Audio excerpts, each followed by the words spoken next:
kana Allahu liyudhi'a imanahum. Tafsirnya, wa ma kana Allahu liyudhi'a salatahum. Allah tidak menyia-nyiakan sembahyang mereka. Allah tidak menyia-nyiakan salat mereka. Sembahyang mereka yang dulu menghadap ke Baitul Maqdis diterima Allah atau tidak? Itu yang mereka cemaskan, itu yang mereka khawatirkan. Sembahyang yang 18 bulan itu yang mereka takutkan. Bagaimana kita sekarang? Bagaimana sembahyang saudara kita? Bagaimana puasa mereka? Bagaimana musim sejuk? Mereka sejuk. Bagaimana mereka tak boleh makan, tak boleh minum? Kalau kita sudah berbuat di luar kemampuan kita, kita tidak akan dituntut di hadapan Allah. La yukallifullahu nafsan illa wus'aha. Mudah-mudahan apa yang kita lakukan malam ini, kita bangkitkan semangat jamaah. Selemah-lemahnya adalah doa. Selemah-lemah kekuatan orang beriman adalah melafazkan doa kepada Allah supaya Allah memberikan pertolongan. Tak ada yang susah bagi Allah Subhanahu wa taala. Itulah yang boleh Al-Faqir sampaikan pada malam hari ini, solidariti kita tentang Palestina. Mudah-mudahan ada manfaatnya. Banyak cakap kata yang tak berkenan di hati, menyinggung perasaan. Saya memohon maaf, beribu-ribu maaf. Mudah-mudahan yang kita lakukan malam ini diridhai Allah Subhanahu wa taala dan boleh kita bawa bekal menghadap Allah. Bila kita mati ditanya oleh Allah, inilah jawaban kita. Kami sudah berkumpul, kami sudah bangkitkan semangat, kami sudah berdoa, kami sudah menjelaskan bagaimana jahatnya Yahudi di Palestina. Akhirnya saya tutup dengan pantun penutup, menangkap puyuh di Bukit Selasih. Thank you dan terima kasih. Aku qauli hadza astaghfirullah li wa lakum. Allahu akbar. Allahu akbar. Allahu akbar. Sallu ala Nabi Muhammad. Allahumma salli ala Sayyidina Muhammad wa ala ali Sayyidina Muhammad. Terima kasih segala perhatian. Mohon maaf segala kesilapan dan kekhilafan. Wassalamualaikum warahmatullahi wabarakatuh. Alhamdulillahirrabbilalamin. Demikianlah tausiah yang sangat luar biasa yang sudah kita dengarkan bersama dari guru kita Al-Ustaz Abdul Somad. Tentunya banyak sekali ilmu, hikmah dan manfaat yang bisa kita jadikan pelajaran dalam kehidupan kita sehari-hari. Sahabat beriman yang dimuliakan Allah, mari kita doakan guru kita, semoga beliau selalu diberikan kesehatan dan dimudahkan segala urusannya.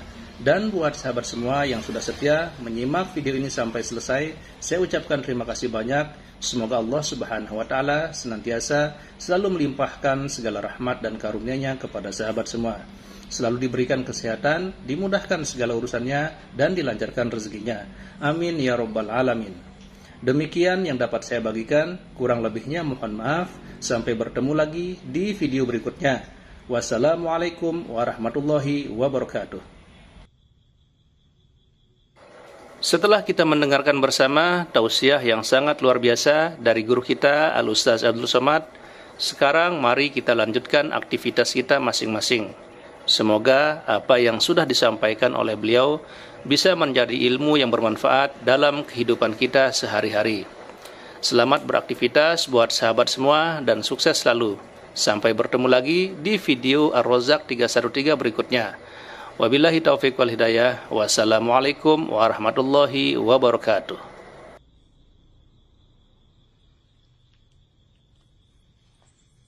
Bismillahirrahmanirrahim. Assalamualaikum warahmatullahi wabarakatuh. Alhamdulillahirabbil alamin wassalatu wassalamu ala asyrafil anbiya'i wal mursalin sayyidina Muhammadin wa ala alihi wa sahbihi ajma'in, amma ba'du. Sahabat beriman yang dirahmati Allah, syukur alhamdulillah kita bertemu lagi di channel Ar-Razzaq 313. Pada kesempatan yang berbahagia ini, saya mengajak kita semua untuk bersama-sama mendengarkan tausiah yang sangat luar biasa yang akan disampaikan oleh guru kita Al-Ustaz Abdul Somad. Tentunya banyak sekali ilmu, hikmah dan manfaat yang bisa kita jadikan pelajaran dalam kehidupan kita sehari-hari. Berikut ini mari kita sama-sama dengarkan isi tausiah beliau. Selamat mendengarkan.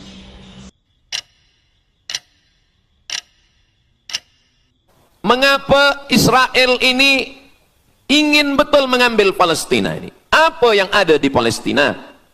Apakah di Palestina itu ada emas? Apakah di Palestina itu ada perak?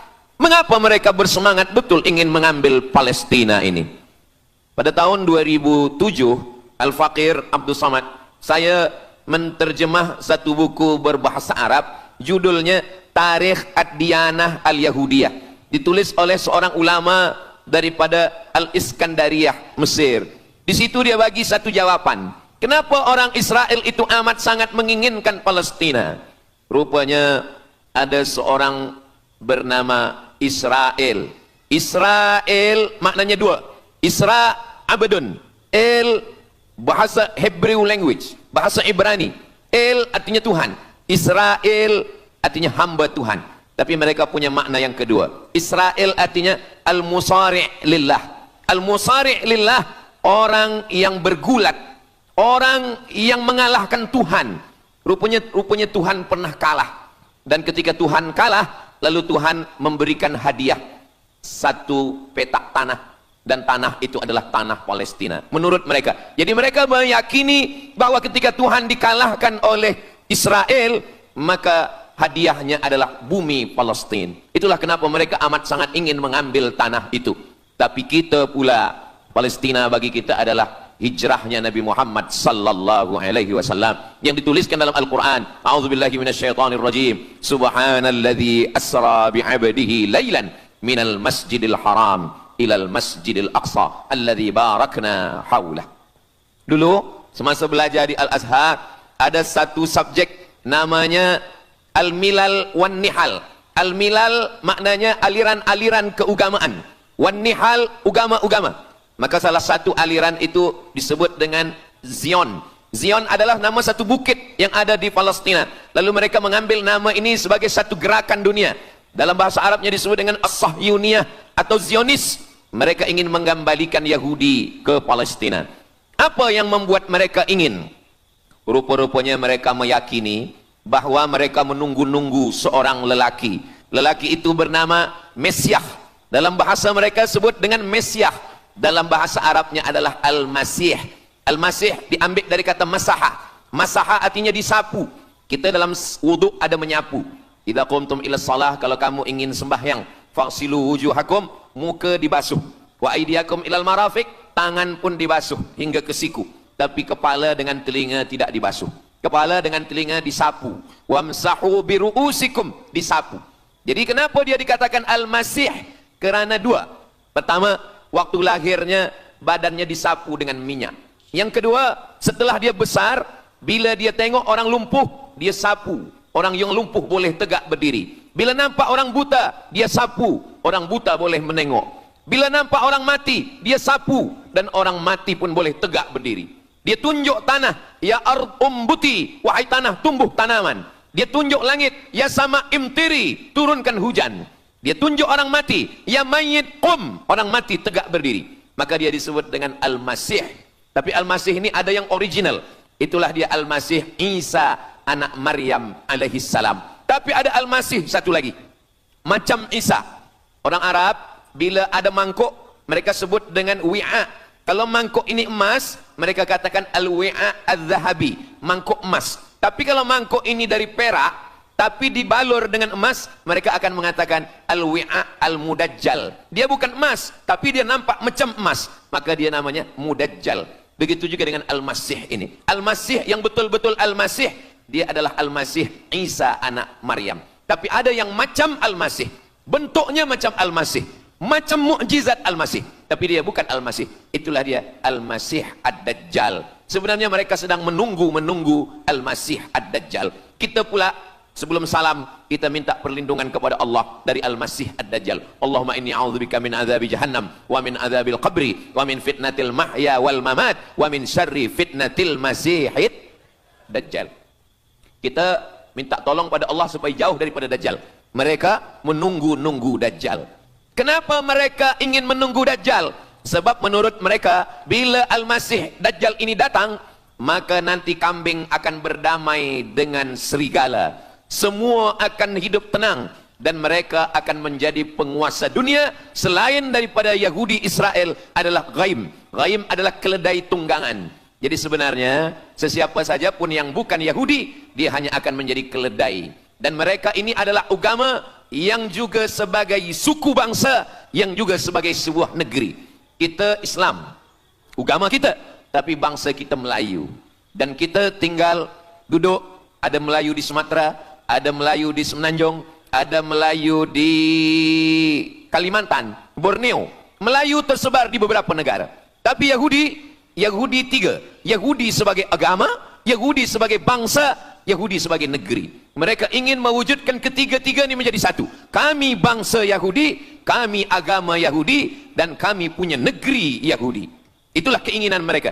Maka mereka sedang menantikan raja mereka. Raja mereka adalah Al-Masih Ad-Dajjal. Dan Al-Masih Ad-Dajjal ini akan turun kalau syarat-syarat ini mereka penuhi. Kata Syekh Fargallah dalam subjek Al-Milal wan Nihal. Maka yang pertama diminta oleh Al-Masih Ad-Dajjal ini adalah semua Yahudi kembali kepada bumi Israel. Mereka mengatakan itu bumi punya dia dan semua akan kembali. Rupa-rupanya mereka tiada punya negeri. Sama macam nasib orang Kurdi. Kurdi ada di Turki, Kurdi ada di Irak, Kurdi ada di beberapa belahan bumi. Syekh Amin Al-Kurdi, mursyid tarekat Naqsabandiyah di Mesir, orang Kurdi tapi duduk di Mesir. Syekh Muhammad Said Ramadan Al-Buti, orang Kurdi tapi duduk di Suriah. Salahuddin Al-Ayyubi, orang Kurdi tapi dia raja di Mesir. Mereka pun di seluruh dunia ada, tapi mereka tak ada punya negeri. Maka mereka ingin mengambil Palestina, mereka ingin kembali ke negeri yang menurut mereka inilah adalah hadiah daripada Tuhan, kerana Tuhan kalah bertarung dengan nenek moyang mereka bernama Israel menurut hikayat mereka. Yang ini semuanya adalah asatirul awalin, hanya dongeng-dongeng nenek moyang mereka zaman silam. Lalu kemudian datanglah Theodor Herzl menghadap kepada Sultan Abdul Hamid, Sultan Turki. Mereka ingin membayar dengan ratusan keping emas. Apa kata Sultan Abdul Hamid? Dulu Palestina itu diambil dengan darah dan nyawa, maka saya tidak akan memberikannya dengan emas. Lalu kemudian apa yang terjadi? Mereka menghalau Sultan Abdul Hamid dengan seorang lelaki bernama Mustafa Kemal Ataturk. Lalu kemudian hilanglah khilafah Islamiyah. Ketika khilafah Islamiyah tahun 1924 ini jatuh, hilang, tumbang, maka ketika itu umat Islam tidak lagi ada pelindung. Dan ketika itulah mereka mengambil Palestina. Mereka merebut, mereka mengambil, seperti yang dikatakan Sayyidina Muhammad sallallahu alaihi wasallam, kamu akan diperebutkan seperti makanan yang ada di atas meja makan. Satu mengambil kakinya, satu merebut kepalanya, satu mengambil dadanya, dan tercabik-cabik, dicakar, dimakan, dipotong. Tak ada satu pun yang peduli. Alhamdulillah, kita malam ini masih peduli. Kita sedang mengajarkan kepada belia-belia, kita sedang mengajarkan kepada pemuda-pemuda Islam. Mudah-mudahan sampai anak cucu kita sampai hari kiamat masih lagi peduli kepada Palestina, insyaAllah. Allahu Akbar. Semua Yahudi kembali ke Palestina. Maka sekarang mereka sudah berkumpul. Berapa jumlah mereka? 9 juta Yahudi sudah berada di Palestina. Itu syarat supaya Al-Masih itu turun. Sebab Al-Masih tidak mahu turun kalau Yahudi-Yahudi ini tidak kembali ke Palestina menurut mereka. Maka Yahudi dari Rusia kembali, Yahudi yang ada dari Amerika kembali semuanya.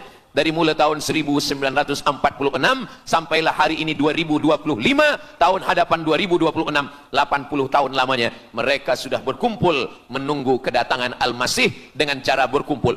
Dan mereka yang datang ini hanya keturunan Yahudi dari puak ibunya saja. Yahudi ini tidak menerima dari puak ayah. Jadi kalau ada ayahnya Yahudi, emaknya tak Yahudi, dia tiada diterima. Sebab mereka guna dari puak ibu. Maka bila ibunya Yahudi, maka dia akan diterima. Ada satu Yahudi yang tidak diterima, Yahudi Falasha dari Afrika. Yahudi Falasha ini datang, mereka dari Ethiopia, mereka menyeberang ke Sudan, dari Sudan mereka masuk ke Mesir, dan mereka datang ke Palestina. Mereka pun nak masuk juga, tapi mereka tertolak. Sebab dia mengaku Yahudi, tapi kulit dia hitam. Saya tak tahu di tempat kita, tapi di tempat saya banyak juga Yahudi, namanya Yahudi pesek. Kulit dia hitam, hidung dia pesek, tapi otak dia Yahudi. Ini lebih berbahaya lagi. Mereka menyebarkan kebencian. Jadi sebenarnya Yahudi adalah makhluk yang paling unsuri, rasisme. Mereka tiada menerima selain daripada Yahudi. Siapapun yang datang ingin mengaku orang Yahudi, kalau ditengok nasabnya tidak sesuai daripada ibu, dia tidak akan diterima. Sedarlah wahai orang yang membela-bela Yahudi. Wahai orang yang membela Yahudi, kalau kamu bukan Yahudi, maka kamu tidak akan diterima, kerana Yahudi adalah agama, Yahudi adalah bangsa, dan Yahudi adalah negeri. Mereka ingin mewujudkan ini. Maka berdatanganlah Yahudi beramai-ramai, lalu mereka pun turun ke Palestina. Sampai hari ini mereka terus berdatangan. Lalu kemudian yang kedua, syarat Yahudi didatangi oleh Al-Masih, Mesias, mereka mesti menanam tanaman yang hijau. Jadi kalau mereka bayangkan, Al-Masih ini sedang berada di langit, dia selalu memandang ke bawah. Dia tengok, Yahudi dah berkumpul atau belum? Kalau berkumpul dia tak nak turun. Bila dah berkumpul semua ramai, baru dia turun. Dah berkumpul 5 juta, dia belum juga turun. Dah berkumpul 9 juta, dia belum juga turun. Rupanya yang kedua, dia ingin supaya tanah Palestina itu hijau. Bila nanti dah hijau semua, baru dia turun. Dan tanaman yang hijau itu pun dia yang memilihkan tanamannya. Tanamannya adalah yang disebutkan Nabi 14 abad silam, Syajaratul Gharqad. Nanti semua akan membela umat Islam. Sampai-sampai batu berkata, apa kata batu? Ya abdallah, wahai hamba Allah, hadza Yahudi khalfi, ini di belakang saya ada Yahudi, faktulhu, bunuhlah dia. Kata Nabi, jangankan manusia, batu pun membela umat Islam. Batu akan berkata, ya abdallah, wahai hamba Allah, hadza Yahudi, ini di belakang saya ada Yahudi, faktulhu, bunuh dia. Tapi ada satu yang membela mereka. Siapa dia? Syajaratul Gharqad, pokok kayu Gharqad. Allah menunjukkan sampai hari ini mereka menanam pokok Gharqad ini. Saya belajar ke Mesir tahun 1998. Musim panas tahun 1999, saya pergi ke satu kawasan bernama Aris. Selepas itu pergi ke sebuah kota, kota ini bernama Rafah. Rafah ini dibagi dua, setengah diambil oleh Yahudi, setengah lagi diambil oleh Mesir. Dari sempadan ini kita boleh menengok hijau. Lalu saya pun bertanya kepada ulama yang mendampingi kami, Tuan Syekh, itu pokok apa yang hijau? Kata Syekh, itulah pokok yang disebutkan Nabi Muhammad sallallahu alaihi wasallam. Pokok itu bernama Syajaratul Gharqad, dan mereka memang menanam pokok itu sekarang. Supaya apa? Supaya Al-Masih menengok dari atas, bila dia tengok dah hijau, dia pun akan turun menurut keyakinan Yahudi. Yahudi sudah berkumpul 9 juta orang. Pokok Gharqad sudah ditanam, sudah. Ada lagi. Apa dia? Mesti menghancurkan Babilonia. Babilonia adalah raja yang dulu menghancurkan kerajaan Yahudi. Nama rajanya Nebukadnezar. Nebukadnezar dari Babilonia menghancurkan kerajaan Yahudi. Maka Yahudi ini pendendam. Orang yang paling dendam di atas dunia ini adalah Yahudi. Nebukadnezar sudah lama musnah, tapi dendam mereka kepada Irak sampai hari ini. Babilonia itu adalah Irak. Maka siapapun yang menjadi penguasa, pasti mereka akan perintahkan untuk menghantam Irak. Dari mula George Bush sampailah sekarang, Irak selalu dihantam. Dituduh bahwa Irak ada punya senjata membunuh manusia.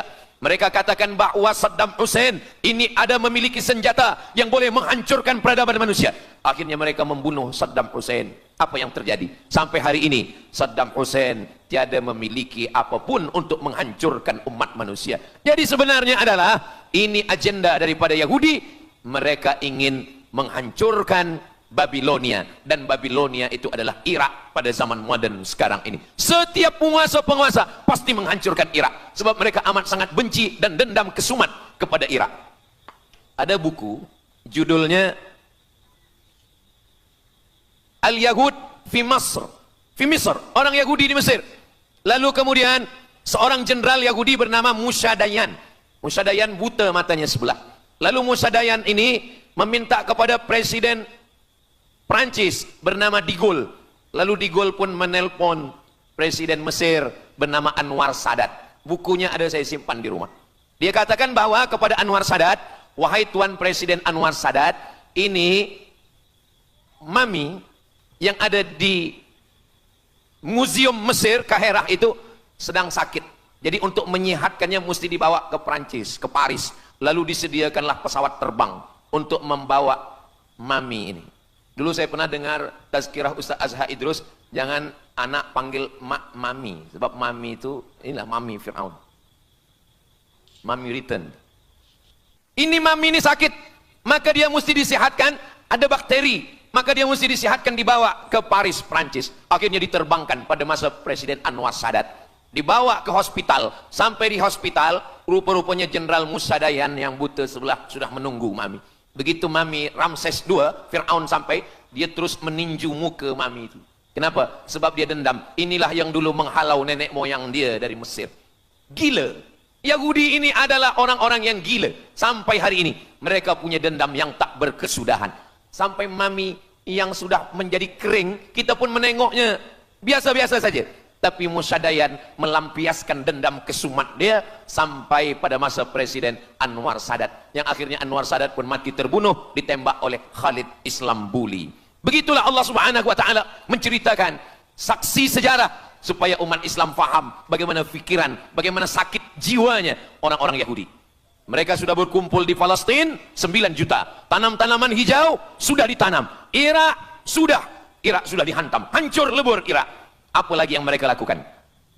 Tanah Palestina mesti merah. Tanah Palestina tidak boleh hitam. Tanah Palestina mesti merah. Apa yang membuat tanah Palestina merah? Merah karena darah budak-budak anak-anak yang tak berdosa dari Palestina. Jadi kalau ada orang yang hari ini terheran-heran, mengapa mereka membunuh budak kecil? Mengapa mereka menjatuhkan bom untuk menghancurkan rumah, membunuh perempuan yang hamil tiada berdosa?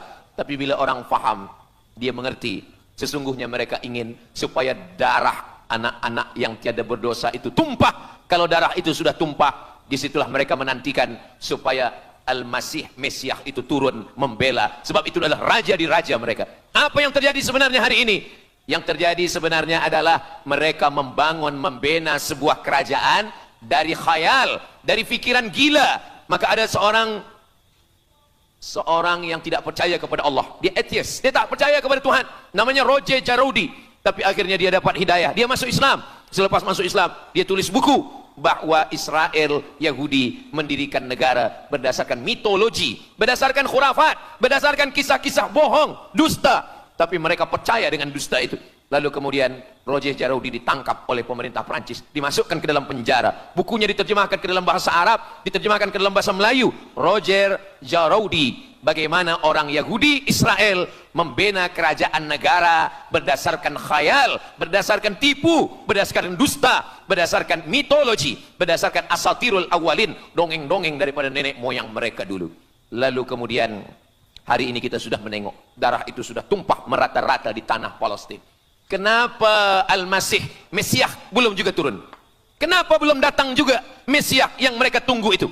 Rupanya ada syarat lagi yang belum. Apa dia? Mereka mesti membina satu yang disebut dengan Haikal Sulaiman, Temple of King Solomon. Mereka meyakini bahwa raja mereka adalah Solomon, dan dia ada sebuah kuil yang mereka sebut, mereka tulis bukunya, Temple of King Solomon. Di mana letaknya? Letaknya adalah di atas Al-Masjidil Aqsa. Mereka ingin menghancurkan Al-Masjidil Aqsa, diratakan dengan tanah. Nanti mereka akan bina Temple of King Solomon. Selepas itu mereka siapkan satu kerusi singgasana. Selepas itu nanti barulah turun Al-Masih, Mesiah yang dijanjikan menurut mereka. Yang semuanya ini adalah dusta, bohong, tipu daripada Zionis, karena mereka ingin menguasai dan mereka ingin membuat sebuah negara yang sangat besar, yang negara itu disebut dengan The Great Israelian, Israel Raya. Dia dari 2 sungai.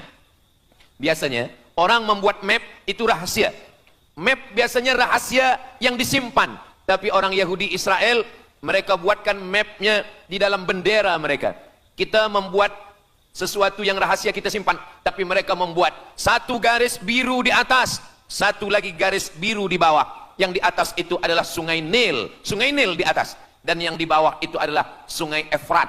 Sungai Nil di atas, Afrika Utara, Mesir. Sungai Efrat di bawah, sungai Efrat ada di Irak. Lalu di tengah itu ada bintang segi 6. Apa maknanya? Mereka ingin membina sebuah kerajaan yang luasnya dari Nil hingga ke Efrat. Itulah kenapa ketika mereka membuka embasi di Kairo, ketika Israel membina embasi di Kairo, ini sungai Nil, ini bagian atas, ini bagian bawah. Kerajaan Mesir membagi embasi Israel tanah di bawah sungai Nil. Mereka tidak mau. Mereka ingin membina embasi di atas sungai Nil. Kenapa mereka tidak mau membina embasi di bawah sungai Nil? Karena menurut mereka di bawah sungai Nil adalah negeri kami. Masya Allah, sangat luar biasa tausiah yang sudah disampaikan oleh guru kita Al-Ustaz Abdul Somad. Sahabat beriman yang dimuliakan Allah, tetaplah di channel ini karena kajian ini belum selesai dan masih banyak lagi hal-hal menarik yang akan disampaikan oleh beliau. Mari kita lanjutkan kembali. Selamat mendengarkan. Orang membina embasi hanya di luar daripada kerajaannya. Jadi sebenarnya menurut pengakuan mereka, Mesir yang ada sekarang, semua yang ada di bawah Nil hingga ke Efrat Irak, itu adalah kerajaan mereka, yang kalau mereka mewujudkan itu nanti, mereka akan menjadikan semua manusia ini sebagai keledai tunggangan. Alhamdulillah, itu disampaikan oleh Syekh Fargallah Lalu kemudian kami membacanya, mempelajarinya, beliau bacakan di kelas, dan hari ini saya amat sangat bersenang hati. Tapi kita tetap susah hati dengan Palestina. Saya merasa senang hati sebab saya boleh menyampaikannya kepada para belia pemuda muslimin muslimat yang hadir malam ini. Macam mana suara saya, jelas tak jelas? Jelas. Yang saya sampaikan ini boleh faham? Alhamdulillah. Yang tak faham nanti faham sendiri insyaallah. Begitulah Allah Subhanahu wa taala. Saya dulu pernah berjumpa dengan Syekh Muhammad Jibril. Lalu kemudian saya tanya Syekh Muhammad Jibril, "Syekh, kenapa Allah membinasakan kaum Ad, kaum Samud, kaum Madian? Wa ila Samud akhahum Salihah, wa ila Madian akhahum Syuaiba, wa ila Adin akhahum Huda." Madian, Samud, Ad, semuanya musnah. Iram dzatil imad. Iram, hilang semuanya. Tapi kenapa Yahudi ini masih ada sekarang? Kenapa Allah tak musnahkan? Kata Syekh Muhammad Jibril, Allah Maha Kuasa untuk memusnahkan Yahudi, Israel. Senang saja bagi Allah. Innama amruhu idza arada syai'an ayyaqula lahu kun fayakun. Yahudi Israel mati semua rata dengan tanah. Satu jeritan malaikat mati mereka semua. Allah goncangkan bumi, habis mereka ditelan bumi. Ya bunayya, wahai anakku, kalaulah Israel Yahudi ini mati, lalu kamu masuk surga dengan apa, kata dia. Sebenarnya Allah masih menyisakan Yahudi ini supaya kita berjuang. Sekarang ada umat Islam yang amat sangat lemah. Dia bukannya ikut berjuang, tapi melemahkan perjuangan orang. Bila ada umat Islam yang berkumpul beramai-ramai, solidariti tentang Palestin, dia berkata, katanya Allah Maha Kuasa, kenapa Allah tak binasakan? Dulu, arsalna alaihim tayran ababil. Datang burung ababil. Tarmihim bi'ijaratin min sijil. Mana ababil sekarang? Kenapa Allah tak kirimkan ababil? Saya pun pernah tanyakan ini kepada masyayikh. Syekh, kenapa Allah tak kirimkan ababil? Dulu, ketika Abdul Muttalib memegang kunci Ka'bah, masa itu tak ada orang beriman. Abdul Muttalib bersendirian. Lalu kemudian dia datang ke Ka'bah. Dia letakkan kunci itu. Ya Allah, inna lihadzal baiti rabban yahmih. Saya sendiri seorang saja. Saya tak sanggup untuk menolong Ka'bah. Inna lihadzal baiti rabban yahmih. Ka'bah ini ada pemiliknya. Ka'bah ini ada pelindungnya. Allah akan melindungi. Itulah mengapa Allah mengirimkan alam tara kaifa fa'ala rabbuka bi ashabil fil alam yaj'al kaidahum fi tadlil. Kenapa Allah kirimkan tayran ababil? Karena tidak ada orang beriman, hanya Abdul Muttalib sendiri. Tapi sekarang 2 miliar orang beriman yang bersyahadat asyhadu an la ilaha illallah wa asyhadu anna muhammadan rasulullah. Itulah kenapa Allah tidak mengirimkan tayran ababil. Itulah kenapa Allah tidak membuatkan goncangan. Itulah kenapa. Tapi sedikit banyak Allah mulai menurunkan pertolongannya. Kalau sudah datang pertolongan Allah Subhanahu wa taala, idza jaa nasrullah, kalau sudah datang pertolongan Allah, idza jaa nasrullah wal fath, kemenangan. Wa ra'aitan nasa yadkhuluna fi dinillahi afwaja. Insyaallah, alaysa subuhu biqarib. Subuh tak lama lagi. Pertolongan Allah pasti datang. Nasrum minallah wa fathun qarib. Hasbunallah wa ni'mal wakil. Ni'mal maula wa ni'man nasir. Wala haula wala quwata illa billahil aliyil azim. Kalau kita seorang cikgu, kalau kita seorang ulama, sampaikanlah kepada umat. Sebagai seorang ayah, sampaikan kepada anak. Sebagai seorang ahli keluarga, kita mesti ingatkan, buatkan baju dengan lambang, simbol, bendera penderitaan Palestina. Kalau kita menonton dengan keluarga di rumah, tontonkan bagaimana penderitaan anak-anak di Palestina. Saya di rumah ada gambar besar, gambar Palestina. Sehingga setiap kali tamu datang, kita bercerita, dia tanya, ini gambar apa nih Ustaz? Inilah gambar saudara kita yang sedang teraniaya di Palestina. Malam ini kita guna sorban, kita pakai sorban yang mengingatkan kita kepada Palestina. Apapun yang kita lakukan, jangan lupa menyampaikan khutbah Jumat, kunut nazilah, Allahumma ansuril Islam wal muslimina fi Palestina.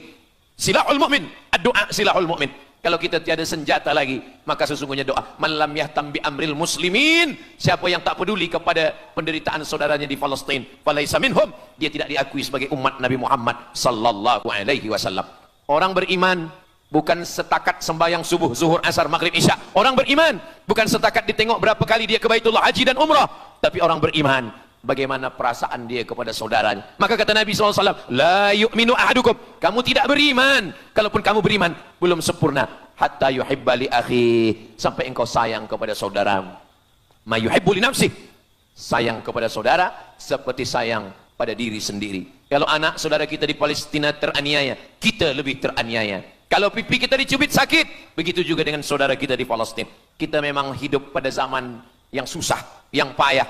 Beruntunglah datuk nenek moyang kita 100 tahun yang lampau. Mereka selamat dari fitnah ini.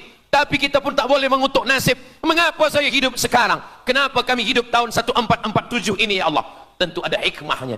Allah hidupkan kita hari ini. Kenapa saya tak hidup zaman Nabi? Kalau ada pemuda belia sekarang datang kepada Ustaz Abdul Somad, Ustaz Somad, kenapa saya tak hidup zaman Nabi? Kalau saya hidup zaman Nabi mungkin saya baik. Kamu yang komplain kepada Allah, kalau kamu hidup zaman Nabi mungkin tidak ikut Nabi, ikut Abu Lahab, ikut Abu Jahal. Kita dihidupkan Allah hari ini, kita masih bersama dengan guru kita, Al-Fadhil Ustaz Azhar Idrus. Kita masih bersama dengan orang-orang baik, orang mulia. Alaikum bil jamaah. Kata Nabi sallallahu alaihi wasallam, man syadza finnar, jangan bersendirian, sendirian masuk neraka. Kita mesti berjamaah. Alhamdulillah, yang ada kuasa dengan kuasanya, yang ada fatwa dengan fatwanya, yang ada ilmu dengan ilmunya.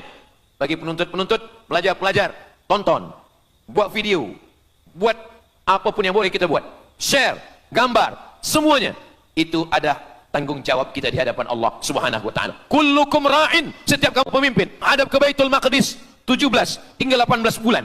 Sampai akhirnya pada bulan Sya'ban turun ayat, qad nara taqalluba wajhika fis sama', kami menengok wajah engkau menghadap ke arah langit.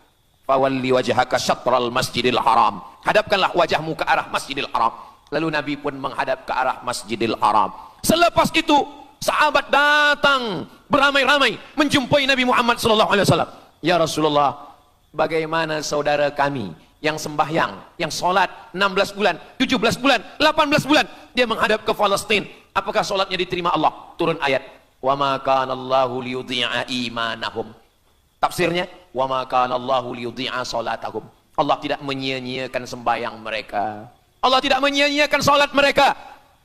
Sembahyang mereka yang dulu menghadap ke Baitul Maqdis diterima Allah atau tidak? Itu yang mereka cemaskan, itu yang mereka khawatirkan. Sembahyang yang 18 bulan itu yang mereka takutkan. Bagaimana kita sekarang? Bagaimana sembahyang saudara kita? Bagaimana puasa mereka? Bagaimana musim sejuk? Mereka sejuk. Bagaimana mereka tak boleh makan, tak boleh minum? Kalau kita sudah berbuat di luar kemampuan kita, kita tidak akan dituntut di hadapan Allah. La yukallifullahu nafsan illa wus'aha. Mudah-mudahan apa yang kita lakukan malam ini, kita bangkitkan semangat jamaah. Selemah-lemahnya adalah doa. Selemah-lemah kekuatan orang beriman adalah melafazkan doa kepada Allah supaya Allah memberikan pertolongan. Tak ada yang susah bagi Allah Subhanahu wa taala. Itulah yang boleh Al-Fakir sampaikan pada malam hari ini, solidariti kita tentang Palestina. Mudah-mudahan ada manfaatnya. Banyak cakap kata yang tak berkenan di hati, menyinggung perasaan. Saya memohon maaf, beribu-ribu maaf. Mudah-mudahan yang kita lakukan malam ini diridhai Allah Subhanahu wa taala dan boleh kita bawa bekal menghadap Allah. Bila kita mati ditanya oleh Allah, inilah jawaban kita. Kami sudah berkumpul, kami sudah bangkitkan semangat, kami sudah berdoa, kami sudah menjelaskan bagaimana jahatnya Yahudi di Palestina. Akhirnya saya tutup dengan pantun penutup, menangkap puyuh di Bukit Selasih. Thank you dan terima kasih. Aku qauli hadza astaghfirullah li wa lakum. Allahu akbar. Allahu akbar. Allahu akbar. Sallu ala Nabi Muhammad. Allahumma salli ala Sayyidina Muhammad wa ala ali Sayyidina Muhammad. Terima kasih segala perhatian. Mohon maaf segala kesilapan dan kekhilafan. Wassalamualaikum warahmatullahi wabarakatuh. Alhamdulillahirrabbilalamin. Demikianlah tausiah yang sangat luar biasa yang sudah kita dengarkan bersama dari guru kita Al-Ustaz Abdul Somad. Tentunya banyak sekali ilmu, hikmah dan manfaat yang bisa kita jadikan pelajaran dalam kehidupan kita sehari-hari. Sahabat beriman yang dimuliakan Allah, mari kita doakan guru kita, semoga beliau selalu diberikan kesehatan dan dimudahkan segala urusannya.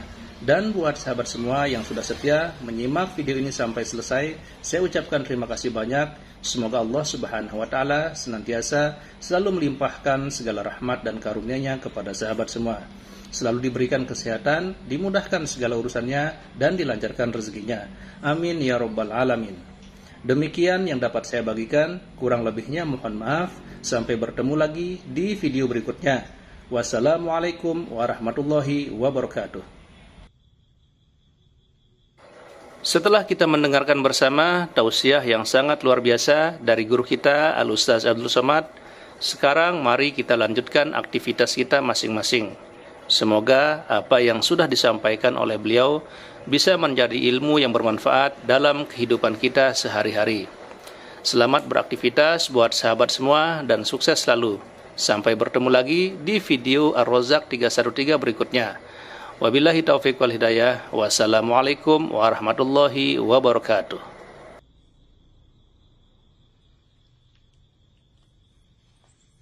Bismillahirrahmanirrahim. Assalamualaikum warahmatullahi wabarakatuh. Alhamdulillahirrabbilalamin. Wassalatu wassalamu ala asyrafil anbiya wal mursalin Sayyidina Muhammadin wa ala alihi wa sahbihi ajma'in, amma ba'du. Sahabat beriman yang dirahmati Allah, syukur alhamdulillah kita bertemu lagi di channel Ar-Razzaq 313. Pada kesempatan yang berbahagia ini, saya mengajak kita semua untuk bersama-sama mendengarkan tausiah yang sangat luar biasa yang akan disampaikan oleh guru kita, Al-Ustaz Abdul Somad. Tentunya banyak sekali ilmu, hikmah, dan manfaat yang bisa kita jadikan pelajaran dalam kehidupan kita sehari-hari. Berikut ini, mari kita sama-sama dengarkan isi tausiah beliau. Selamat mendengarkan.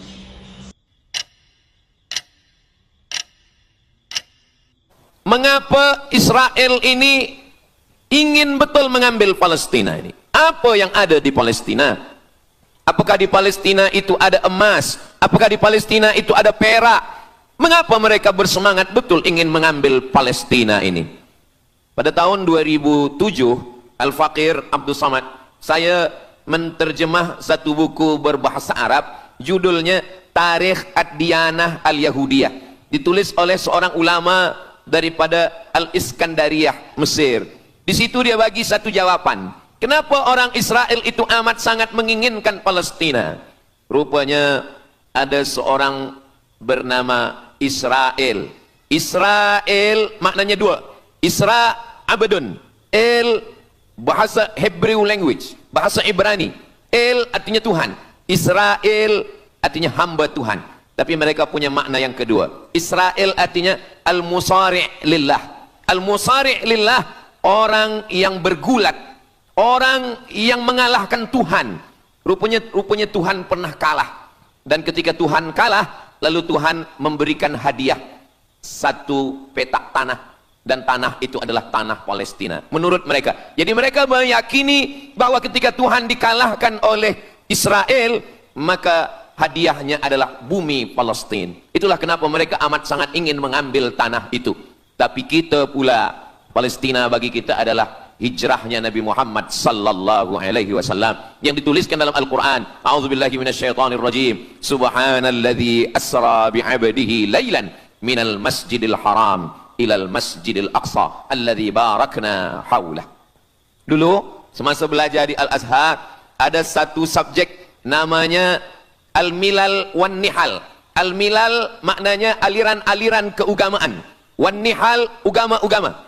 Maka salah satu aliran itu disebut dengan Zion. Zion adalah nama satu bukit yang ada di Palestina. Lalu mereka mengambil nama ini sebagai satu gerakan dunia.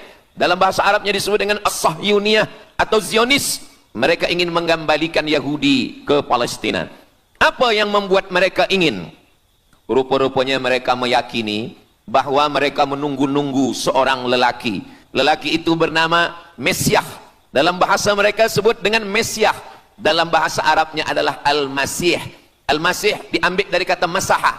Masaha artinya disapu. Kita dalam wudhu ada menyapu. Idza qumtum ila shalah, kalau kamu ingin sembahyang, fa'silu wujuhakum, muka dibasuh.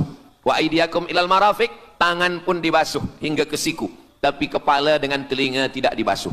Kepala dengan telinga disapu. Wamsahu biru'usikum, disapu. Jadi kenapa dia dikatakan Al-Masih? Kerana dua. Pertama, waktu lahirnya badannya disapu dengan minyak. Yang kedua, setelah dia besar, bila dia tengok orang lumpuh, dia sapu. Orang yang lumpuh boleh tegak berdiri. Bila nampak orang buta, dia sapu. Orang buta boleh menengok. Bila nampak orang mati, dia sapu. Dan orang mati pun boleh tegak berdiri. Dia tunjuk tanah, ya ard umbuti, wahai tanah tumbuh tanaman. Dia tunjuk langit, ya sama imtiri, turunkan hujan. Dia tunjuk orang mati, ya mayyit qum, orang mati tegak berdiri. Maka dia disebut dengan Al-Masih. Tapi Al-Masih ini ada yang original. Itulah dia Al-Masih Isa anak Maryam alaihi salam. Tapi ada Al-Masih satu lagi. Macam Isa. Orang Arab bila ada mangkuk, mereka sebut dengan wi'a. Kalau mangkuk ini emas, mereka katakan al-wi'a al-zahabi, mangkuk emas. Tapi kalau mangkuk ini dari perak, tapi dibalur dengan emas, mereka akan mengatakan al-wi'a al-mudajjal. Dia bukan emas, tapi dia nampak macam emas, maka dia namanya mudajjal. Begitu juga dengan Al-Masih ini. Al-Masih yang betul-betul Al-Masih, dia adalah Al-Masih Isa anak Maryam. Tapi ada yang macam Al-Masih, bentuknya macam Al-Masih, macam mukjizat Al-Masih, tapi dia bukan Al-Masih. Itulah dia Al-Masih Ad-Dajjal. Sebenarnya mereka sedang menunggu Al-Masih Ad-Dajjal. Kita pula sebelum salam, kita minta perlindungan kepada Allah dari Al-Masih Ad-Dajjal. Allahumma inni a'udzubika min azabi jahannam, wa min azabil qabri, wa min fitnatil mahya wal mamat, wa min syarri fitnatil masihid Dajjal. Kita minta tolong pada Allah supaya jauh daripada Dajjal. Mereka menunggu Dajjal. Kenapa mereka ingin menunggu Dajjal? Sebab menurut mereka, bila Al-Masih Dajjal ini datang, maka nanti kambing akan berdamai dengan serigala. Semua akan hidup tenang, dan mereka akan menjadi penguasa dunia. Selain daripada Yahudi Israel adalah ghaim. Ghaim adalah keledai tunggangan. Jadi sebenarnya sesiapa saja pun yang bukan Yahudi, dia hanya akan menjadi keledai. Dan mereka ini adalah agama yang juga sebagai suku bangsa, yang juga sebagai sebuah negeri. Kita Islam, agama kita, tapi bangsa kita Melayu. Dan kita tinggal duduk, ada Melayu di Sumatera, ada Melayu di Semenanjung, ada Melayu di Kalimantan, Borneo. Melayu tersebar di beberapa negara. Tapi Yahudi tiga. Yahudi sebagai agama, Yahudi sebagai bangsa, Yahudi sebagai negeri. Mereka ingin mewujudkan ketiga-tiga ini menjadi satu. Kami bangsa Yahudi, kami agama Yahudi, dan kami punya negeri Yahudi. Itulah keinginan mereka. Maka mereka sedang menantikan raja mereka. Raja mereka adalah Al-Masih Ad-Dajjal. Dan Al-Masih Ad-Dajjal ini akan turun kalau syarat-syarat ini mereka penuhi. Kata Syekh Fargallah dalam subjek Al-Milal wan Nihal. Maka yang pertama diminta oleh Al-Masih Ad-Dajjal ini adalah semua Yahudi kembali kepada bumi Israel. Mereka mengatakan itu bumi punya dia, dan semua akan kembali. Rupa-rupanya mereka tiada punya negeri. Sama macam nasib orang Kurdi. Kurdi ada di Turki, Kurdi ada di Irak, Kurdi ada di beberapa belahan bumi. Syekh Amin Al-Kurdi, mursyid tarekat Naqsabandiyah di Mesir, orang Kurdi, tapi duduk di Mesir. Syekh Muhammad Said Ramadan Al-Buti, orang Kurdi, tapi duduk di Suriah. Salahuddin Al-Ayyubi, orang Kurdi, tapi dia raja di Mesir. Mereka pun di seluruh dunia ada, tapi mereka tak ada punya negeri. Maka mereka ingin mengambil Palestina, mereka ingin kembali ke negeri yang menurut mereka inilah adalah hadiah daripada Tuhan, kerana Tuhan kalah bertembung, bertarung dengan nenek moyang mereka bernama Israel menurut hikayat mereka. Yang ini semuanya adalah asatirul awalin, hanya dongeng-dongeng nenek moyang mereka zaman silam. Lalu kemudian datanglah Theodor Herzl menghadap kepada Sultan Abdul Hamid, Sultan Turki. Mereka ingin membayar dengan ratusan keping emas. Apa kata Sultan Abdul Hamid? Dulu Palestina itu diambil dengan darah dan nyawa, maka saya tidak akan memberikannya dengan emas. Lalu kemudian apa yang terjadi? Mereka menghalau Sultan Abdul Hamid dengan seorang lelaki bernama Mustafa Kemal Ataturk. Lalu kemudian hilanglah khilafah Islamiyah. Ketika khilafah Islamiyah tahun 1924 ini jatuh, hilang, tumbang, maka ketika itu umat Islam tidak lagi ada pelindung. Dan ketika itulah mereka mengambil Palestina. Mereka merebut, mereka mengambil, seperti yang dikatakan Sayyidina Muhammad sallallahu alaihi wasallam, kamu akan diperebutkan seperti makanan yang ada di atas meja makan. Satu mengambil kakinya, satu merebut kepalanya, satu mengambil dadanya, dan tercabik-cabik, dicakar, dimakan, dipotong. Tak ada satu pun yang peduli. Alhamdulillah, kita malam ini masih peduli. Kita sedang mengajarkan kepada belia-belia, kita sedang mengajarkan kepada pemuda-pemuda Islam. Mudah-mudahan sampai anak cucu kita sampai hari kiamat masih lagi peduli kepada Palestina, insyaAllah. Allahu Akbar. Semua Yahudi kembali ke Palestina. Maka sekarang mereka sudah berkumpul. Berapa jumlah mereka? 9 juta Yahudi sudah berada di Palestina. Itu syarat supaya Al-Masih itu turun. Sebab Al-Masih tidak mahu turun kalau Yahudi-Yahudi ini tidak kembali ke Palestina menurut mereka. Maka Yahudi dari Rusia kembali, Yahudi yang ada dari Amerika kembali semuanya.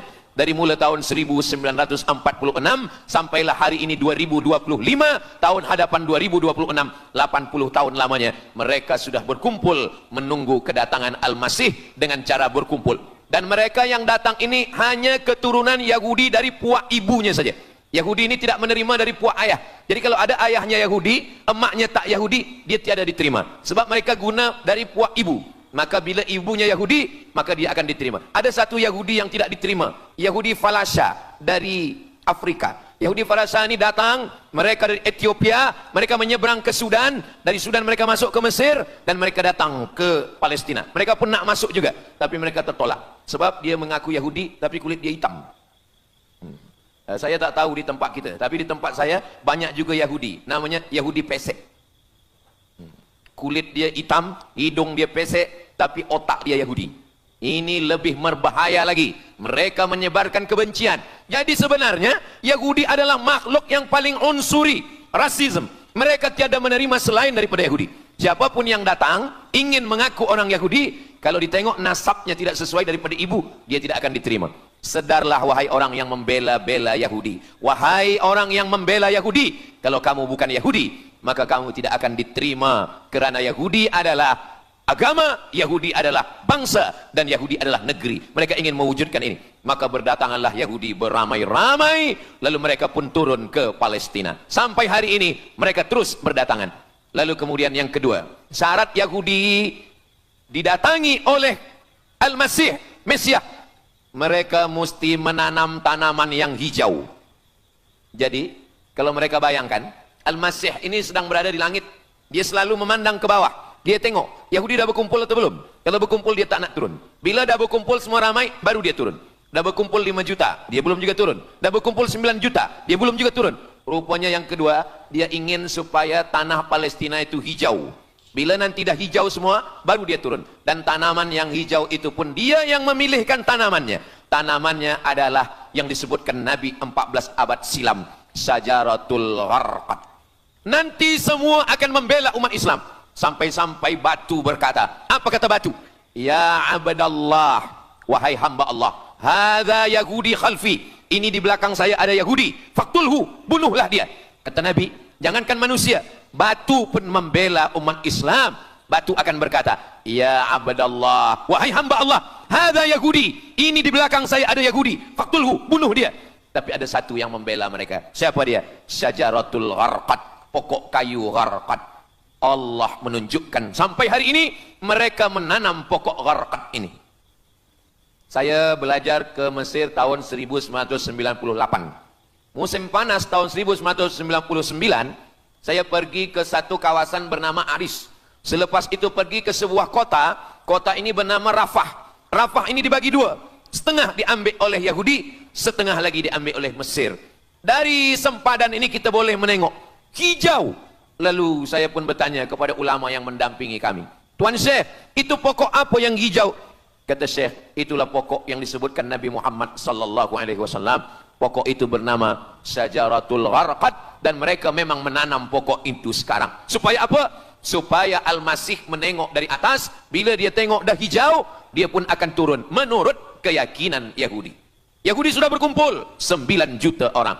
Pokok Gharqad sudah ditanam, sudah. Ada lagi. Apa dia? Mesti menghancurkan Babilonia. Babilonia adalah raja yang dulu menghancurkan kerajaan Yahudi. Nama rajanya Nebukadnezar. Nebukadnezar dari Babilonia menghancurkan kerajaan Yahudi. Maka Yahudi ini pendendam. Orang yang paling dendam di atas dunia ini adalah Yahudi. Nebukadnezar sudah lama musnah. Tapi dendam mereka kepada Irak sampai hari ini. Babilonia itu adalah Irak. Maka siapapun yang menjadi penguasa, pasti mereka akan perintahkan untuk menghantam Irak. Dari mula George Bush sampailah sekarang, Irak selalu dihantam. Dituduh bahwa Irak ada punya senjata membunuh manusia. Mereka katakan bahwa Saddam Hussein ini ada memiliki senjata yang boleh menghancurkan peradaban manusia. Akhirnya mereka membunuh Saddam Hussein. Apa yang terjadi? Sampai hari ini Saddam Hussein tiada memiliki apapun untuk menghancurkan umat manusia. Jadi sebenarnya adalah ini agenda daripada Yahudi. Mereka ingin menghancurkan Babilonia, dan Babilonia itu adalah Irak pada zaman modern sekarang ini. Setiap penguasa pasti menghancurkan Irak sebab mereka amat sangat benci dan dendam kesumat kepada Irak. Ada buku judulnya Al-Yahud fi Masr, orang Yahudi di Mesir. Lalu kemudian seorang jenderal Yahudi bernama Musa Dayan buta matanya sebelah. Lalu Musa Dayan ini meminta kepada Presiden Prancis bernama De Gaulle. Lalu De Gaulle pun menelpon Presiden Mesir bernama Anwar Sadat. Bukunya ada, saya simpan di rumah. Dia katakan bahwa kepada Anwar Sadat, wahai Tuan Presiden Anwar Sadat, ini mami yang ada di Museum Mesir Kaherah itu sedang sakit. Jadi untuk menyehatkannya mesti dibawa ke Prancis, ke Paris. Lalu disediakanlah pesawat terbang untuk membawa mami ini. Dulu saya pernah dengar tazkirah Ustaz Azhar Idrus, jangan anak panggil mami, sebab mami itu, inilah mami Fir'aun. Mami return. Ini mami ini sakit, maka dia mesti disehatkan, ada bakteri, maka dia mesti disehatkan, dibawa ke Paris, Prancis. Akhirnya diterbangkan pada masa Presiden Anwar Sadat. Dibawa ke hospital, sampai di hospital, rupa-rupanya Jenderal Musa Dayan yang buta sebelah sudah menunggu mami. Begitu mami Ramses II, Fir'aun sampai, dia terus meninju muka mami itu. Kenapa? Sebab dia dendam. Inilah yang dulu menghalau nenek moyang dia dari Mesir. Gila. Yahudi ini adalah orang-orang yang gila. Sampai hari ini, mereka punya dendam yang tak berkesudahan. Sampai mami yang sudah menjadi kering, kita pun menengoknya biasa-biasa saja. Tapi Musa Dayan melampiaskan dendam kesumat dia sampai pada masa Presiden Anwar Sadat, yang akhirnya Anwar Sadat pun mati terbunuh ditembak oleh Khalid Islambuli. Begitulah Allah Subhanahu wa taala menceritakan saksi sejarah supaya umat Islam faham bagaimana pikiran, bagaimana sakit jiwanya orang-orang Yahudi. Mereka sudah berkumpul di Palestina 9 juta. Tanam-tanaman hijau sudah ditanam. Irak sudah dihantam, hancur lebur Irak. Apa lagi yang mereka lakukan? Tanah Palestina mesti merah. Tanah Palestina tidak boleh hitam. Tanah Palestina mesti merah. Apa yang membuat tanah Palestina merah? Merah kerana darah budak-budak, anak-anak yang tak berdosa dari Palestina. Jadi kalau ada orang yang hari ini terheran-heran, mengapa mereka membunuh budak kecil? Mengapa mereka menjatuhkan bom untuk menghancurkan rumah, membunuh perempuan yang hamil tiada berdosa? Tapi bila orang faham, dia mengerti. Sesungguhnya mereka ingin supaya darah anak-anak yang tiada berdosa itu tumpah. Kalau darah itu sudah tumpah, disitulah mereka menantikan supaya Al-Masih, Mesiah itu turun membela. Sebab itu adalah raja di raja mereka. Apa yang terjadi sebenarnya hari ini? Yang terjadi sebenarnya adalah mereka membangun, membina sebuah kerajaan dari khayal, dari pikiran gila. Maka ada seorang yang tidak percaya kepada Allah, dia atheist, dia tak percaya kepada Tuhan, namanya Roger Jaroudi. Tapi akhirnya dia dapat hidayah, dia masuk Islam. Selepas masuk Islam, dia tulis buku bahwa Israel, Yahudi mendirikan negara berdasarkan mitologi, berdasarkan khurafat, berdasarkan kisah-kisah bohong, dusta. Tapi mereka percaya dengan dusta itu. Lalu kemudian Roger Jaroudi ditangkap oleh pemerintah Prancis, dimasukkan ke dalam penjara. Bukunya diterjemahkan ke dalam bahasa Arab, diterjemahkan ke dalam bahasa Melayu. Roger Jaroudi, bagaimana orang Yahudi Israel membina kerajaan negara berdasarkan khayal, berdasarkan tipu, berdasarkan dusta, berdasarkan mitologi, berdasarkan asatirul awalin, dongeng-dongeng daripada nenek moyang mereka dulu. Lalu kemudian hari ini kita sudah menengok darah itu sudah tumpah merata-rata di tanah Palestina. Kenapa Al-Masih, Mesiah belum juga turun? Kenapa belum datang juga Mesiah yang mereka tunggu itu? Rupanya ada syarat lagi yang belum. Apa dia? Mereka mesti membina satu yang disebut dengan Haikal Sulaiman, Temple of King Solomon. Mereka meyakini bahwa raja mereka adalah Solomon, dan dia ada sebuah kuil yang mereka sebut, mereka tulis bukunya Temple of King Solomon. Di mana letaknya? Letaknya adalah di atas Al-Masjidil Aqsa. Mereka ingin menghancurkan Al-Masjidil Aqsa, diratakan dengan tanah. Nanti mereka akan bina Temple of King Solomon. Selepas itu mereka siapkan satu kerusi singgasana. Selepas itu nanti barulah turun Al-Masih, Mesiah. yang dijanjikan menurut mereka. Yang semuanya ini adalah dusta, bohong, tipu daripada Zionis, kerana mereka ingin menguasai dan mereka ingin membuat sebuah negara yang sangat besar, yang negara itu disebut dengan The Great Israelian. Israel Raya, dia dari 2 sungai. Biasanya orang membuat map itu rahasia. Map biasanya rahasia yang disimpan, tapi orang Yahudi Israel, mereka buatkan mapnya di dalam bendera mereka. Kita membuat sesuatu yang rahasia kita simpan, tapi mereka membuat satu garis biru di atas, satu lagi garis biru di bawah. Yang di atas itu adalah sungai Nil di atas, dan yang di bawah itu adalah sungai Efrat. Sungai Nil di atas, Afrika Utara, Mesir. Sungai Efrat di bawah, sungai Efrat ada di Irak. Lalu di tengah itu ada bintang segi 6.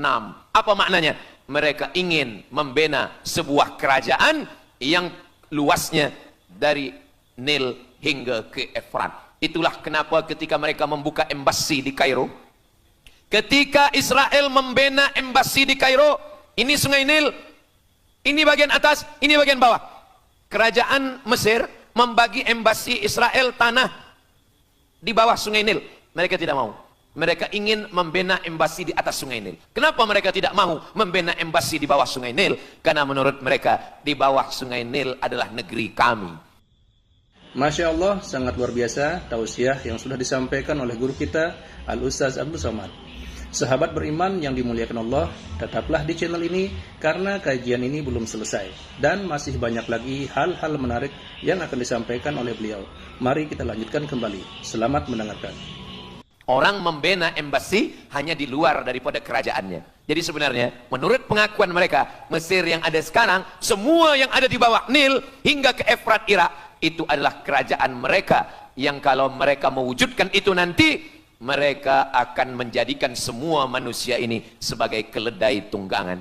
Alhamdulillah, itu disampaikan oleh Syekh Fargallah. Lalu kemudian kami membacanya, mempelajarinya, beliau bacakan di kelas, dan hari ini saya amat sangat bersenang hati. Tapi kita tetap susah hati dengan Palestin. Saya merasa senang hati sebab saya boleh menyampaikannya kepada para belia pemuda muslimin muslimat yang hadir malam ini. Macam mana suara saya, jelas tak jelas? Jelas. Yang saya sampaikan ini boleh faham? Alhamdulillah. Yang tak faham nanti faham sendiri insyaallah. Begitulah Allah Subhanahu wa taala. Saya dulu pernah berjumpa dengan Syekh Muhammad Jibril. Lalu kemudian saya tanya Syekh Muhammad Jibril, "Syekh, kenapa Allah membinasakan kaum Ad, kaum Samud, kaum Madian? Wa ila Samud akhahum Salihah, wa ila Madian akhahum Syuaiba, wa ila Adin akhahum Huda." Madian, Samud, Ad, semuanya musnah. Iram dzatil imad, Iram hilang semuanya. Tapi kenapa Yahudi ini masih ada sekarang? Kenapa Allah tak musnahkan? Kata Syekh Muhammad Jibril, Allah Maha Kuasa untuk memusnahkan Yahudi Israel. Senang saja bagi Allah. Innama amruhu idza arada syai'an ayyaqula lahu kun fayakun. Yahudi Israel mati semua rata dengan tanah. Satu jeritan malaikat mati mereka semua. Allah goncangkan bumi, habis mereka ditelan bumi. Ya bunayya, wahai anakku, kalaulah Israel Yahudi ini mati, lalu kamu masuk surga dengan apa, kata dia. Sebenarnya Allah masih menyisakan Yahudi ini supaya kita berjuang. Sekarang ada umat Islam yang amat sangat lemah. Dia bukannya ikut berjuang, tapi melemahkan perjuangan orang.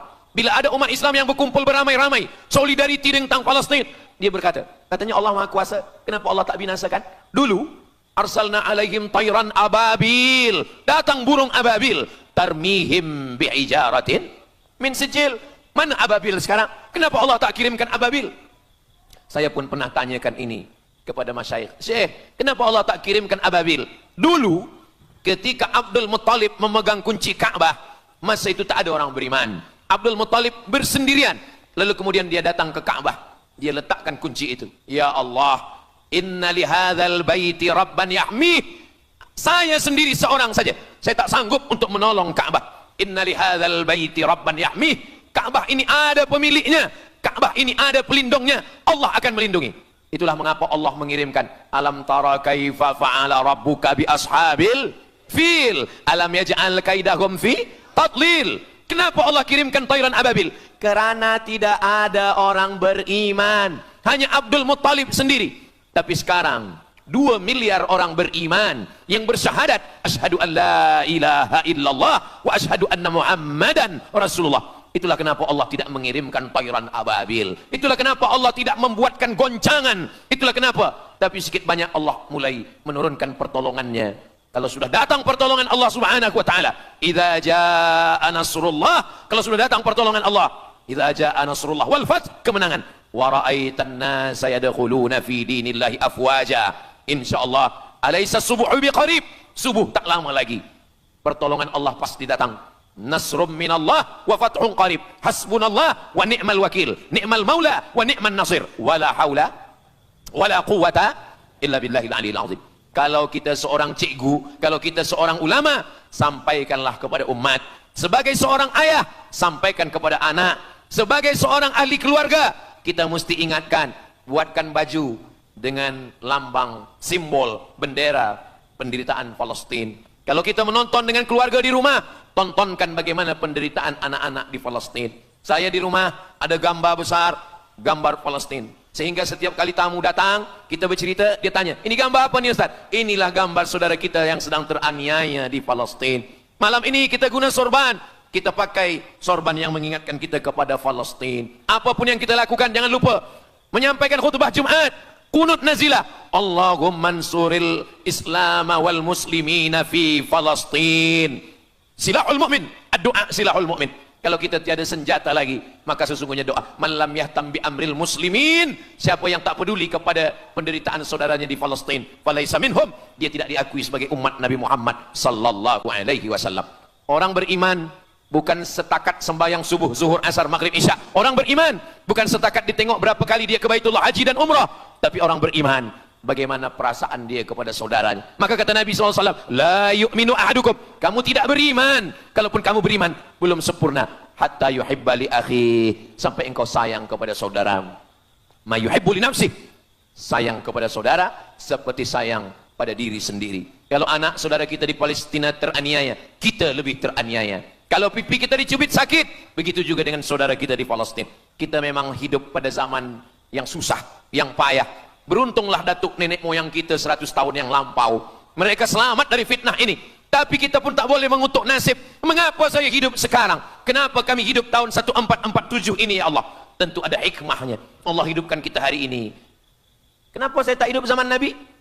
Kalau ada pemuda belia sekarang datang kepada Ustaz Abdul Somad. Ustaz Somad, kenapa saya tak hidup zaman Nabi? Kalau saya hidup zaman Nabi mungkin saya baik. Kamu yang komplain kepada Allah, kalau kamu hidup zaman Nabi mungkin tidak ikut Nabi, ikut Abu Lahab, ikut Abu Jahal. Kita dihidupkan Allah hari ini, kita masih bersama dengan guru kita, Al-Fadhil Ustaz Azhar Idrus. Kita masih bersama dengan orang-orang baik, orang mulia. Alaikum bil jamaah. Kata Nabi SAW, man syadza syadza finnar. Jangan bersendirian, sendirian masuk neraka. Kita mesti berjamaah. Alhamdulillah, yang ada kuasa dengan kuasanya, yang ada fatwa dengan fatwanya, yang ada ilmu dengan ilmunya. Bagi penuntut-penuntut, pelajar-pelajar, tonton, buat video, buat apapun yang boleh kita buat, share, gambar, semuanya itu ada tanggung jawab kita di hadapan Allah Subhanahu wa taala. Kullukum ra'in, setiap kamu pemimpin, hadap ke Baitul Maqdis 17 hingga 18 bulan, sampai akhirnya pada bulan Sya'ban turun ayat, qad nara taqalluba wajhika fis sama', kami menengok wajah engkau menghadap ke arah langit. Fawalli wajhaka syatral masjidil haram, hadapkanlah wajahmu ke arah Masjidil Haram. Lalu Nabi pun menghadap ke arah Masjidil Haram. Selepas itu sahabat datang beramai-ramai menjumpai Nabi Muhammad SAW. Ya Rasulullah, bagaimana saudara kami yang sembahyang, yang solat 16 bulan, 17 bulan, 18 bulan, dia menghadap ke Palestina. Apakah solatnya diterima Allah? Turun ayat, wa ma kana Allahu liyudhi'a imanahum. Tafsirnya, wa ma kana Allahu liyudhi'a salatahum.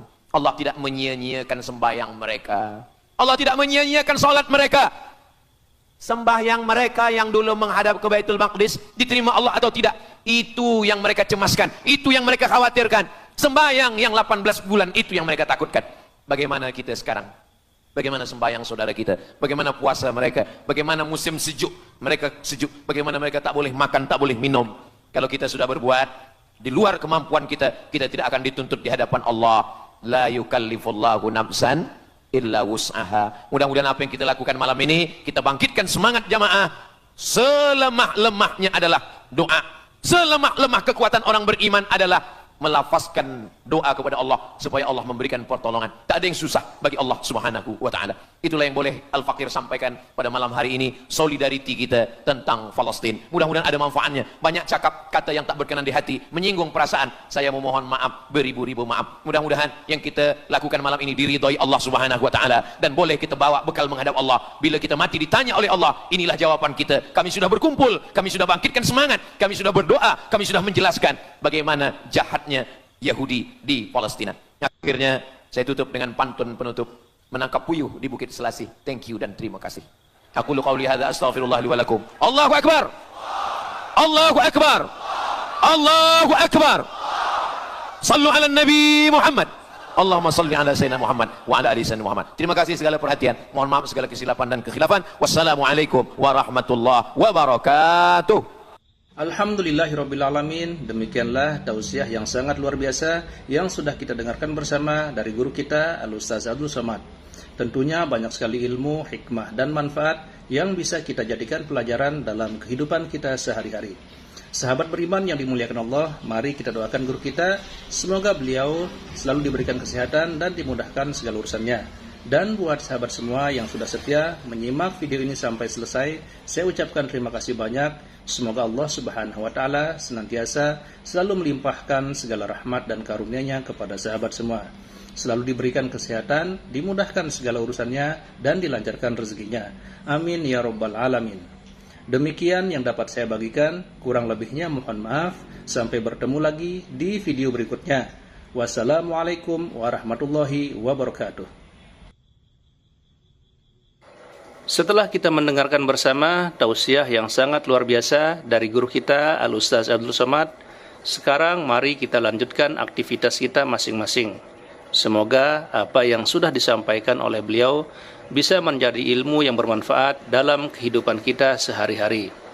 Selamat beraktivitas buat sahabat semua dan sukses selalu.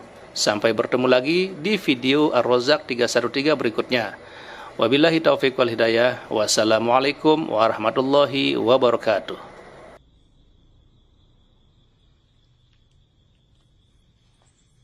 Bismillahirrahmanirrahim. Assalamualaikum warahmatullahi wabarakatuh. Alhamdulillahirrabbilalamin. Wassalatu wassalamu ala asyrafil anbiya wal mursalin Sayyidina Muhammadin wa ala alihi wa sahbihi ajma'in, amma ba'du. Sahabat beriman yang dirahmati Allah, syukur alhamdulillah kita bertemu lagi di channel Ar-Razzaq 313. Pada kesempatan yang berbahagia ini, saya mengajak kita semua untuk bersama-sama mendengarkan tausiah yang sangat luar biasa yang akan disampaikan oleh guru kita Al-Ustaz Abdul Somad. Tentunya banyak sekali ilmu, hikmah dan manfaat yang bisa kita jadikan pelajaran dalam kehidupan kita sehari-hari. Berikut ini mari kita sama-sama dengarkan isi tausiah beliau. Selamat mendengarkan.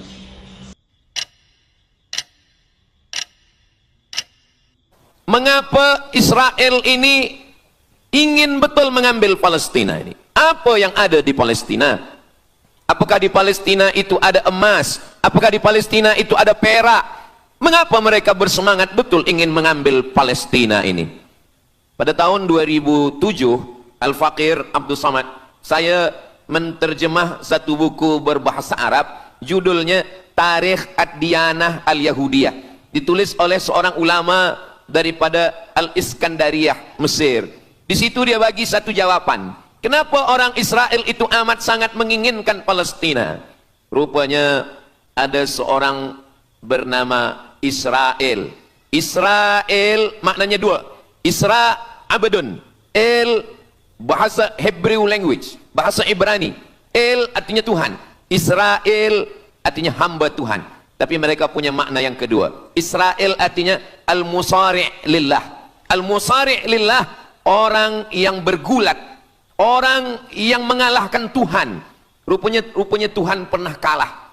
Dan ketika Tuhan kalah, lalu Tuhan memberikan hadiah satu petak tanah, dan tanah itu adalah tanah Palestina menurut mereka. Jadi mereka meyakini bahwa ketika Tuhan dikalahkan oleh Israel, maka hadiahnya adalah bumi Palestina. Itulah kenapa mereka amat sangat ingin mengambil tanah itu.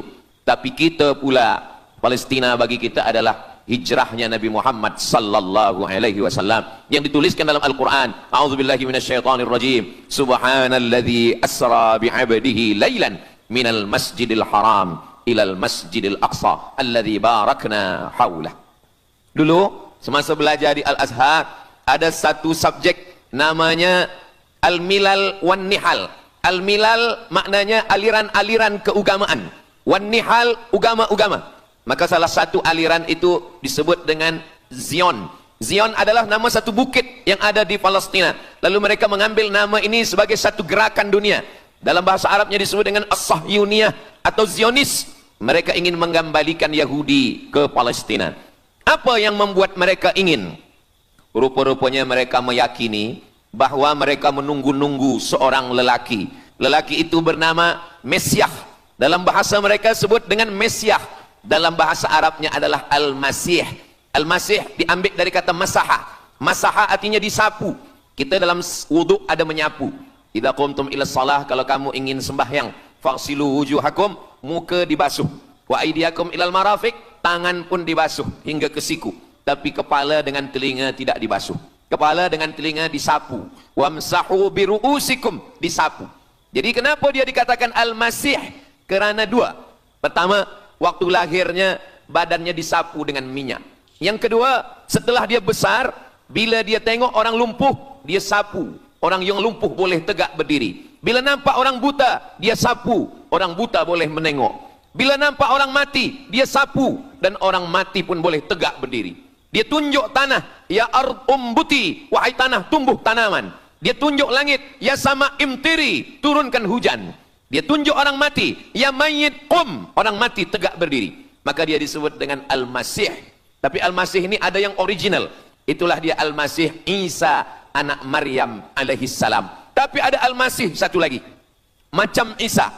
Orang Arab bila ada mangkuk mereka sebut dengan wi'a. Kalau mangkuk ini emas, mereka katakan al-wi'a az-zahabi, mangkuk emas. Tapi kalau mangkuk ini dari perak, tapi dibalur dengan emas, mereka akan mengatakan al-wi'a al-mudajjal. Dia bukan emas, tapi dia nampak macam emas, maka dia namanya mudajjal. Begitu juga dengan Al-Masih ini. Al-Masih yang betul-betul Al-Masih, dia adalah Al-Masih Isa anak Maryam. Tapi ada yang macam Al-Masih, bentuknya macam Al-Masih, macam mukjizat Al-Masih, tapi dia bukan Al-Masih. Itulah dia Al-Masih Ad-Dajjal. Sebenarnya mereka sedang menunggu Al-Masih Ad-Dajjal. Kita pula sebelum salam kita minta perlindungan kepada Allah dari Al-Masih Ad-Dajjal. Allahumma inni a'udzubika min adzabi jahannam wa min adzabil qabri wa min fitnatil mahya wal mamat wa min syarri fitnatil masihid Dajjal. Kita minta tolong pada Allah supaya jauh daripada Dajjal. Mereka menunggu-nunggu Dajjal. Kenapa mereka ingin menunggu Dajjal? Sebab menurut mereka, bila Al-Masih Dajjal ini datang, maka nanti kambing akan berdamai dengan serigala. Semua akan hidup tenang. Dan mereka akan menjadi penguasa dunia. Selain daripada Yahudi Israel adalah ghaim. Ghaim adalah keledai tunggangan. Jadi sebenarnya, sesiapa saja pun yang bukan Yahudi, dia hanya akan menjadi keledai. Dan mereka ini adalah agama yang juga sebagai suku bangsa, yang juga sebagai sebuah negeri. Kita Islam, agama kita, tapi bangsa kita Melayu. Dan kita tinggal duduk, ada Melayu di Sumatera, ada Melayu di Semenanjung, ada Melayu di Kalimantan, Borneo. Melayu tersebar di beberapa negara. Tapi Yahudi tiga. Yahudi sebagai agama, Yahudi sebagai bangsa, Yahudi sebagai negeri. Mereka ingin mewujudkan ketiga-tiga ini menjadi satu. Kami bangsa Yahudi, kami agama Yahudi, dan kami punya negeri Yahudi. Itulah keinginan mereka.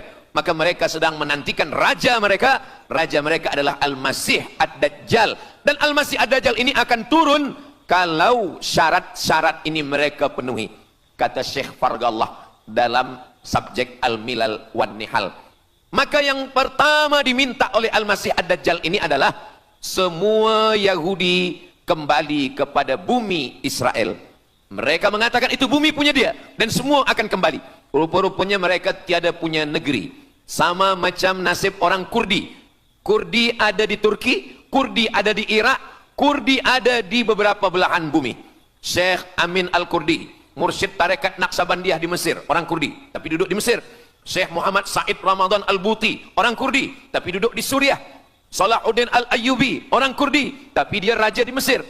Mereka pun di seluruh dunia ada, tapi mereka tak ada punya negeri. Maka mereka ingin mengambil Palestina, mereka ingin kembali ke negeri yang menurut mereka inilah adalah hadiah daripada Tuhan, kerana Tuhan kalah bertembung, bertarung dengan nenek moyang mereka bernama Israel menurut hikayat mereka. Yang ini semuanya adalah asatirul awalin, hanya dongeng-dongeng nenek moyang mereka zaman silam. Lalu kemudian datanglah Theodor Herzl menghadap kepada Sultan Abdul Hamid, Sultan Turki. Mereka ingin membayar dengan ratusan keping emas. Apa kata Sultan Abdul Hamid? Dulu Palestina itu diambil dengan darah dan nyawa, maka saya tidak akan memberikannya dengan emas. Lalu kemudian apa yang terjadi? Mereka menghalau Sultan Abdul Hamid dengan seorang lelaki bernama Mustafa Kemal Atatürk. Lalu kemudian hilanglah khilafah Islamiyah. Ketika khilafah Islamiyah tahun 1924 ini jatuh, hilang, tumbang, maka ketika itu umat Islam tidak lagi ada pelindung. Dan ketika itulah mereka mengambil Palestina. Mereka merebut, mereka mengambil, seperti yang dikatakan Sayyidina Muhammad sallallahu alaihi wasallam, kamu akan diperebutkan seperti makanan yang ada di atas meja makan. Satu mengambil kakinya, satu merebut kepalanya, satu mengambil dadanya, dan tercabik-cabik, dicakar, dimakan, dipotong. Tak ada satu pun yang peduli. Alhamdulillah, kita malam ini masih peduli. Kita sedang mengajarkan kepada belia-belia, kita sedang mengajarkan kepada pemuda-pemuda Islam. Mudah-mudahan sampai anak cucu kita sampai hari kiamat masih lagi peduli kepada Palestina, insyaAllah. Allahu Akbar. Semua Yahudi kembali ke Palestina. Maka sekarang mereka sudah berkumpul. Berapa jumlah mereka? 9 juta Yahudi sudah berada di Palestina. Itu syarat supaya Al-Masih itu turun. Sebab Al-Masih tidak mahu turun kalau Yahudi-Yahudi ini tidak kembali ke Palestina menurut mereka. Maka Yahudi dari Rusia kembali, Yahudi yang ada dari Amerika kembali semuanya. Dari mulai tahun 1946 sampailah hari ini 2025, tahun hadapan 2026, 80 tahun lamanya mereka sudah berkumpul menunggu kedatangan Al-Masih dengan cara berkumpul. Dan mereka yang datang ini hanya keturunan Yahudi dari puak ibunya saja. Yahudi ini tidak menerima dari puak ayah. Jadi kalau ada ayahnya Yahudi, emaknya tak Yahudi, dia tiada diterima. Sebab mereka guna dari puak ibu. Maka bila ibunya Yahudi, maka dia akan diterima. Ada satu Yahudi yang tidak diterima, Yahudi Falasha dari Afrika. Yahudi Falasha ini datang, mereka dari Ethiopia, mereka menyeberang ke Sudan, dari Sudan mereka masuk ke Mesir, dan mereka datang ke Palestina. Mereka pun nak masuk juga, tapi mereka tertolak. Sebab dia mengaku Yahudi, tapi kulit dia hitam. Saya tak tahu di tempat kita, tapi di tempat saya banyak juga Yahudi, namanya Yahudi pesek. Kulit dia hitam, hidung dia pesek, tapi otak dia Yahudi.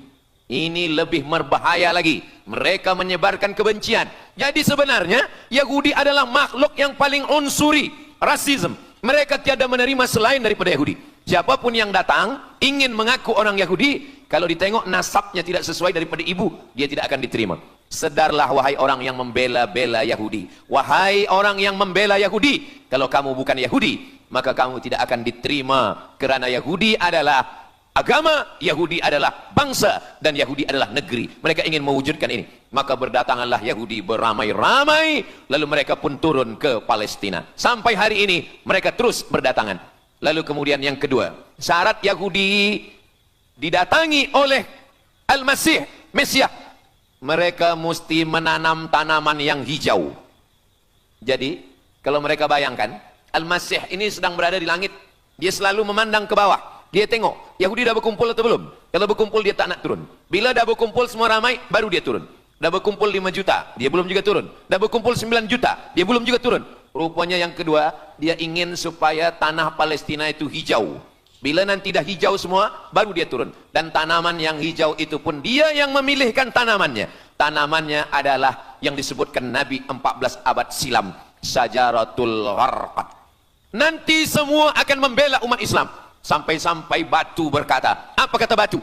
Ya abdallah, wahai hamba Allah, hadza Yahudi khalfi, ini di belakang saya ada Yahudi, faktulhu, bunuhlah dia. Kata Nabi, jangankan manusia, batu pun membela umat Islam. Batu akan berkata, ya abdallah, wahai hamba Allah, hadza Yahudi, ini di belakang saya ada Yahudi, faktulhu, bunuh dia. Tapi ada satu yang membela mereka. Siapa dia? Syajaratul Gharqad, pokok kayu Gharqad. Allah menunjukkan sampai hari ini mereka menanam pokok Gharqad ini. Saya belajar ke Mesir tahun 1998. Musim panas tahun 1999, saya pergi ke satu kawasan bernama Aris. Selepas itu pergi ke sebuah kota, kota ini bernama Rafah. Rafah ini dibagi dua, setengah diambil oleh Yahudi, setengah lagi diambil oleh Mesir. Dari sempadan ini kita boleh menengok hijau. Lalu saya pun bertanya kepada ulama yang mendampingi kami, Tuan Syekh, itu pokok apa yang hijau? Kata Syekh, itulah pokok yang disebutkan Nabi Muhammad sallallahu alaihi wasallam. Pokok itu bernama Syajaratul Gharqad, dan mereka memang menanam pokok itu sekarang. Supaya apa? Supaya Al-Masih menengok dari atas, bila dia tengok dah hijau, dia pun akan turun menurut keyakinan Yahudi. Yahudi sudah berkumpul 9 juta orang. Pokok Gharqad sudah ditanam, sudah. Ada lagi. Apa dia? Mesti menghancurkan Babilonia. Babilonia adalah raja yang dulu menghancurkan kerajaan Yahudi. Nama rajanya Nebukadnezar. Nebukadnezar dari Babilonia menghancurkan kerajaan Yahudi. Maka Yahudi ini pendendam. Orang yang paling dendam di atas dunia ini adalah Yahudi. Nebukadnezar sudah lama musnah, tapi dendam mereka kepada Irak sampai hari ini. Babilonia itu adalah Irak. Maka siapapun yang menjadi penguasa, pasti mereka akan perintahkan untuk menghantam Irak. Dari mula George Bush sampailah sekarang, Irak selalu dihantam. Dituduh bahwa Irak ada punya senjata membunuh manusia. Mereka katakan bahwa Saddam Hussein ini ada memiliki senjata yang boleh menghancurkan peradaban manusia. Akhirnya mereka membunuh Saddam Hussein. Apa yang terjadi? Sampai hari ini Saddam Hussein tiada memiliki apapun untuk menghancurkan umat manusia. Jadi sebenarnya adalah ini agenda daripada Yahudi. Mereka ingin menghancurkan Babilonia, dan Babilonia itu adalah Irak pada zaman modern sekarang ini. Setiap penguasa-penguasa pasti menghancurkan Irak, sebab mereka amat sangat benci dan dendam kesumat kepada Irak. Ada buku judulnya Al-Yahud fi Masr, fi Misr, orang Yahudi di Mesir. Lalu kemudian seorang jenderal Yahudi bernama Musa Dayan. Musa Dayan buta matanya sebelah. Lalu Musa Dayan ini meminta kepada Presiden Prancis bernama De Gaulle. Lalu De Gaulle pun menelpon Presiden Mesir bernama Anwar Sadat. Bukunya ada, saya simpan di rumah. Dia katakan bahwa kepada Anwar Sadat, wahai Tuan Presiden Anwar Sadat, ini mami yang ada di Museum Mesir Kaherah itu sedang sakit. Jadi untuk menyehatkannya mesti dibawa ke Prancis, ke Paris. Lalu disediakanlah pesawat terbang untuk membawa mami ini. Dulu saya pernah dengar tazkirah Ustaz Azhar Idrus, jangan anak panggil mak mami, sebab mami itu inilah mami Fir'aun. Mami return. Ini mami ini sakit, maka dia mesti disihatkan, ada bakteri, maka dia mesti disihatkan, dibawa ke Paris, Prancis. Akhirnya diterbangkan pada masa Presiden Anwar Sadat. Dibawa ke hospital, sampai di hospital, rupa-rupanya Jenderal Musa Dayan yang buta sebelah sudah menunggu mami. Begitu mami Ramses II, Fir'aun sampai, dia terus meninju muka mami itu. Kenapa? Sebab dia dendam. Inilah yang dulu menghalau nenek moyang dia dari Mesir. Gila. Yahudi ini adalah orang-orang yang gila. Sampai hari ini, mereka punya dendam yang tak berkesudahan. Sampai mami yang sudah menjadi kering, kita pun menengoknya biasa-biasa saja. Tapi Musa Dayan melampiaskan dendam kesumat dia sampai pada masa Presiden Anwar Sadat, yang akhirnya Anwar Sadat pun mati terbunuh ditembak oleh Khalid Islambuli. Begitulah Allah Subhanahu wa taala menceritakan saksi sejarah supaya umat Islam faham bagaimana fikiran, bagaimana sakit jiwanya orang-orang Yahudi.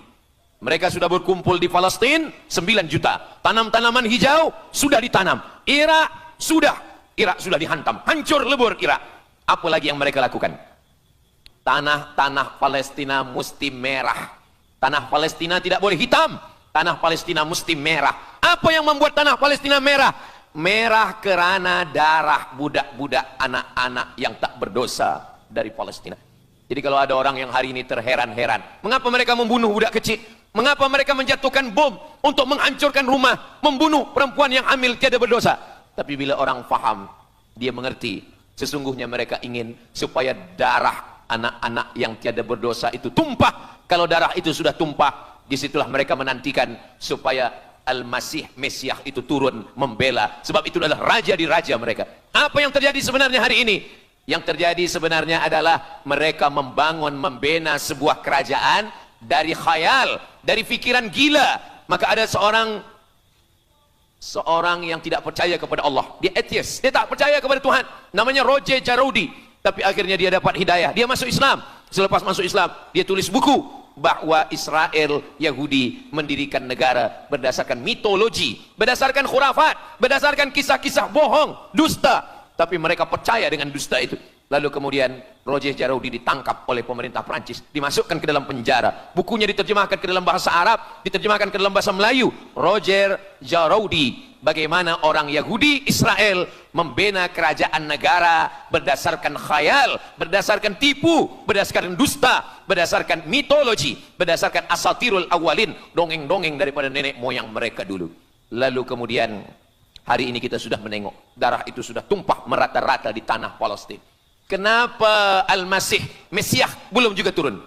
Kenapa belum datang juga Mesias yang mereka tunggu itu? Rupanya ada syarat lagi yang belum. Apa dia?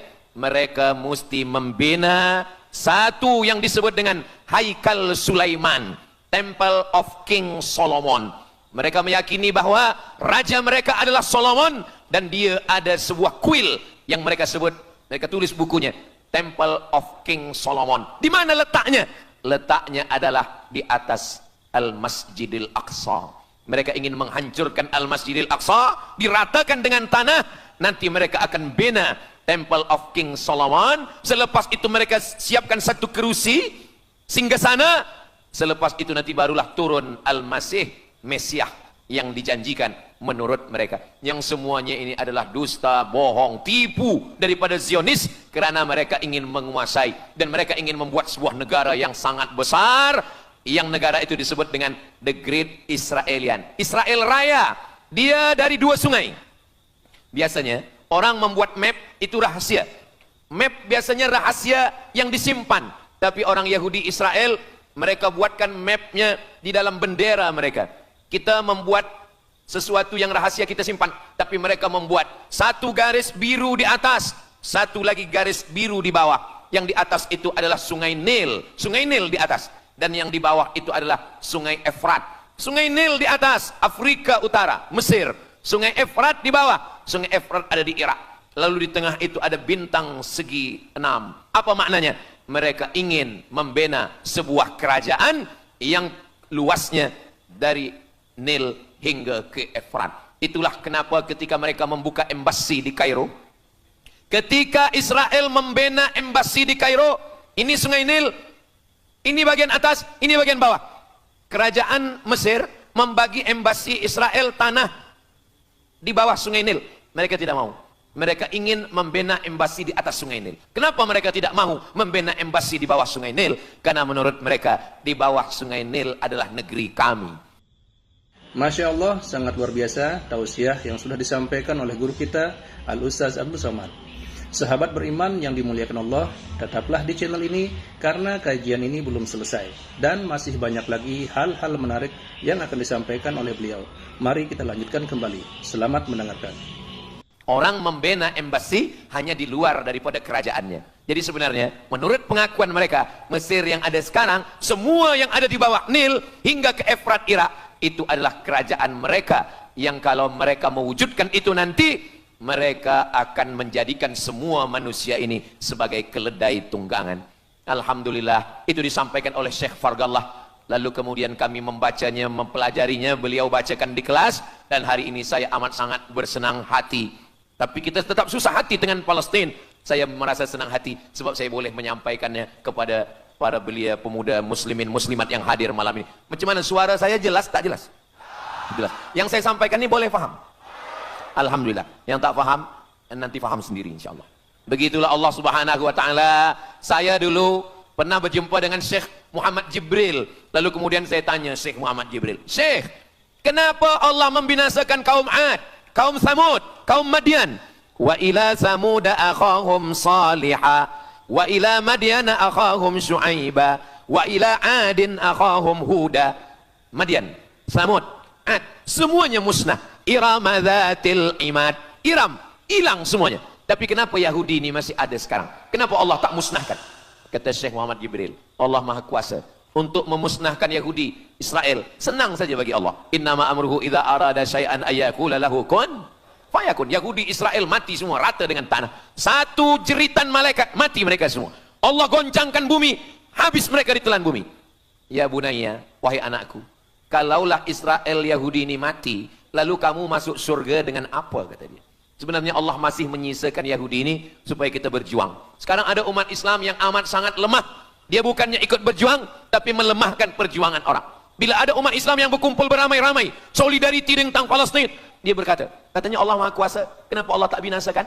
Dulu, arsalna alaihim tayran ababil, datang burung ababil, tarmihim bi'ijaratin min sijil. Mana ababil sekarang? Kenapa Allah tak kirimkan ababil? Saya pun pernah tanyakan ini kepada masyayikh. Syekh, kenapa Allah tak kirimkan ababil? Dulu, ketika Abdul Muttalib memegang kunci Ka'bah, masa itu tak ada orang beriman. Abdul Muttalib bersendirian. Lalu kemudian dia datang ke Ka'bah. Dia letakkan kunci itu. Ya Allah, inna lihadzal baiti rabban yahmih.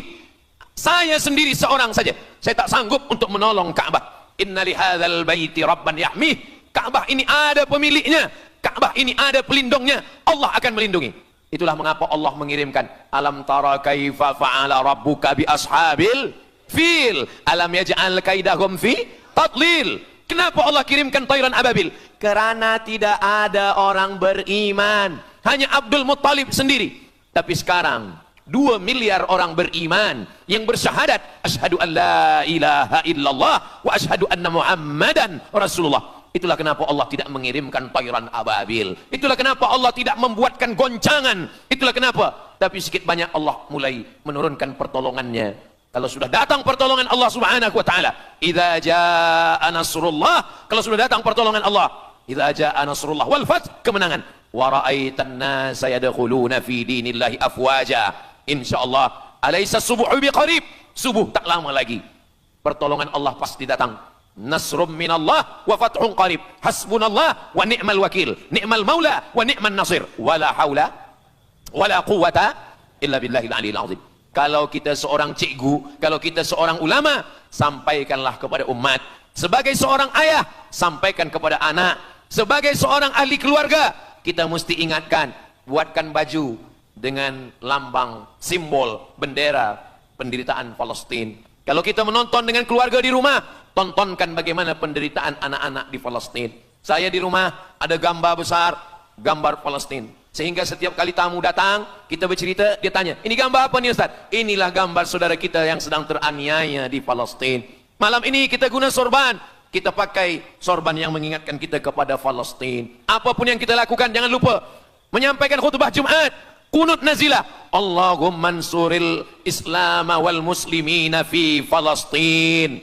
Silahul mu'min, ad-du'a silahul mu'min. Kalau kita tiada senjata lagi, maka sesungguhnya doa. Man lam yahtam bi amril muslimin, siapa yang tak peduli kepada penderitaan saudaranya di Palestina, falaisa minhum, dia tidak diakui sebagai umat Nabi Muhammad sallallahu alaihi wasallam. Orang beriman bukan setakat sembahyang subuh, zuhur, asar, maghrib, isya. Orang beriman bukan setakat ditengok berapa kali dia ke Baitullah haji dan umrah, tapi orang beriman bagaimana perasaan dia kepada saudaranya. Maka kata Nabi SAW, la yu'minu ahadukum, kamu tidak beriman, kalaupun kamu beriman, belum sempurna, hatta yuhibba li akhi, sampai engkau sayang kepada saudaramu.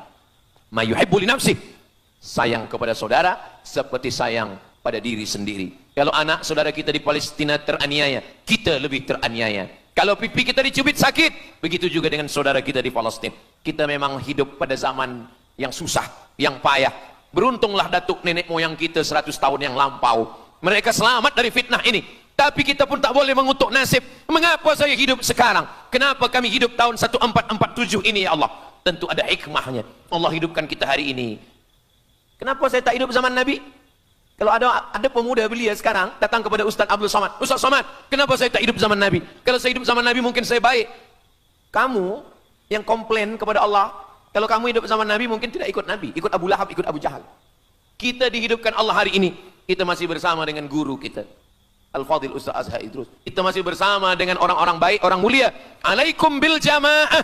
Kata Nabi sallallahu alaihi wasallam, man syadza finnar. Jangan bersendirian. Sendirian masuk neraka. Kita mesti berjamaah. Alhamdulillah. Yang ada kuasa dengan kuasanya, yang ada fatwa dengan fatwanya, yang ada ilmu dengan ilmunya. Bagi penuntut-penuntut, pelajar-pelajar, tonton, buat video, buat apapun yang boleh kita buat. Share, gambar, semuanya. Itu ada tanggung jawab kita di hadapan Allah Subhanahu wa taala. Kullukum ra'in, setiap kamu pemimpin, hadap ke Baitul Maqdis 17 hingga 18 bulan. Sampai akhirnya pada bulan Sya'ban turun ayat, qad nara taqalluba wajhika fis sama', kami menengok wajah engkau menghadap ke arah langit. Fawalli wajhaka syatral Masjidil Haram. Hadapkanlah wajahmu ke arah Masjidil Haram. Lalu Nabi pun menghadap ke arah Masjidil Haram. Selepas itu sahabat datang beramai-ramai menjumpai Nabi Muhammad sallallahu alaihi wasallam. Ya Rasulullah, bagaimana saudara kami yang sembahyang, yang solat 16 bulan, 17 bulan, 18 bulan, dia menghadap ke Palestina. Apakah solatnya diterima Allah? Turun ayat, wa ma kana Allahu liyudhi'a imanahum. Tafsirnya, wa ma kana Allahu liyudhi'a salatahum. Allah tidak menyia-nyiakan sembahyang mereka. Allah tidak menyia-nyiakan solat mereka. Sembahyang mereka yang dulu menghadap ke Baitul Maqdis diterima Allah atau tidak? Itu yang mereka cemaskan, itu yang mereka khawatirkan. Sembahyang yang 18 bulan itu yang mereka takutkan. Bagaimana kita sekarang? Bagaimana sembahyang saudara kita? Bagaimana puasa mereka? Bagaimana musim sejuk? Mereka sejuk. Bagaimana mereka tak boleh makan, tak boleh minum? Kalau kita sudah berbuat di luar kemampuan kita, kita tidak akan dituntut di hadapan Allah. La yukallifullahu nafsan illa wus'aha. Mudah-mudahan apa yang kita lakukan malam ini, kita bangkitkan semangat jamaah. Selemah-lemahnya adalah doa. Selemah-lemah kekuatan orang beriman adalah melafazkan doa kepada Allah supaya Allah memberikan pertolongan. Tak ada yang susah bagi Allah Subhanahu wa taala. Itulah yang boleh Al-Fakir sampaikan pada malam hari ini, solidariti kita tentang Palestina. Mudah-mudahan ada manfaatnya. Banyak cakap kata yang tak berkenan di hati, menyinggung perasaan. Saya memohon maaf, beribu-ribu maaf. Mudah-mudahan yang kita lakukan malam ini diridhai Allah Subhanahu wa taala dan boleh kita bawa bekal menghadap Allah. Bila kita mati ditanya oleh Allah, inilah jawaban kita. Kami sudah berkumpul, kami sudah bangkitkan semangat, kami sudah berdoa, kami sudah menjelaskan bagaimana jahatnya Yahudi di Palestina. Akhirnya saya tutup dengan pantun penutup, menangkap puyuh di Bukit Selasi. Thank you dan terima kasih. Aku qauli hadza astaghfirullah li wa lakum. Allahu akbar. Allahu akbar. Allahu akbar. Sallu ala Nabi Muhammad. Allahumma salli ala Sayyidina Muhammad wa ala ali Sayyidina Muhammad. Terima kasih segala perhatian. Mohon maaf segala kesilapan dan kekhilafan. Wassalamualaikum warahmatullahi wabarakatuh. Alhamdulillahirrabbilalamin. Demikianlah tausiah yang sangat luar biasa yang sudah kita dengarkan bersama dari guru kita Al-Ustaz Abdul Somad. Tentunya banyak sekali ilmu, hikmah dan manfaat yang bisa kita jadikan pelajaran dalam kehidupan kita sehari-hari. Sahabat beriman yang dimuliakan Allah, mari kita doakan guru kita, semoga beliau selalu diberikan kesehatan dan dimudahkan segala urusannya. Dan buat sahabat semua yang sudah setia menyimak video ini sampai selesai, saya ucapkan terima kasih banyak. Semoga Allah Subhanahu wa taala senantiasa selalu melimpahkan segala rahmat dan karunia-Nya kepada sahabat semua. Selalu diberikan kesehatan, dimudahkan segala urusannya dan dilancarkan rezekinya. Amin ya rabbal alamin. Demikian yang dapat saya bagikan, kurang lebihnya mohon maaf. Sampai bertemu lagi di video berikutnya. Wassalamualaikum warahmatullahi wabarakatuh. Setelah kita mendengarkan bersama tausiah yang sangat luar biasa dari guru kita Al-Ustaz Abdul Somad, sekarang mari kita lanjutkan aktivitas kita masing-masing. Semoga apa yang sudah disampaikan oleh beliau bisa menjadi ilmu yang bermanfaat dalam kehidupan kita sehari-hari. Selamat beraktivitas buat sahabat semua dan sukses selalu. Sampai bertemu lagi di video Ar-Razzaq 313 berikutnya. Wabillahi taufiq wal hidayah. Wassalamualaikum warahmatullahi wabarakatuh.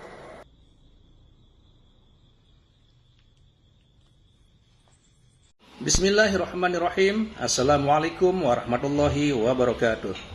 Alhamdulillahirabbil alamin wassalatu wassalamu ala asyrafil anbiya'i wal mursalin sayyidina Muhammadin wa ala alihi wa sahbihi ajma'in, amma ba'du. Sahabat beriman yang dirahmati Allah, syukur alhamdulillah kita bertemu lagi di channel Ar-Razzaq 313. Pada kesempatan yang berbahagia ini, saya mengajak kita semua untuk bersama-sama mendengarkan tausiah yang sangat luar biasa yang akan disampaikan oleh guru kita Al-Ustaz Abdul Somad. Tentunya banyak sekali ilmu, hikmah, dan manfaat yang bisa kita jadikan pelajaran dalam kehidupan kita sehari-hari. Berikut ini, mari kita sama-sama dengarkan isi tausiah beliau. Selamat mendengarkan.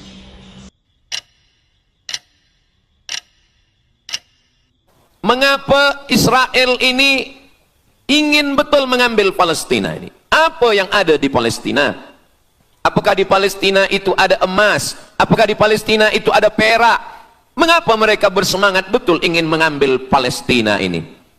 Pada tahun 2007, Al-Faqir Abdul Samad, saya menterjemah satu buku berbahasa Arab, judulnya Tarikh Ad-Diyanah Al-Yahudiyah, ditulis oleh seorang ulama daripada Al-Iskandariyah, Mesir.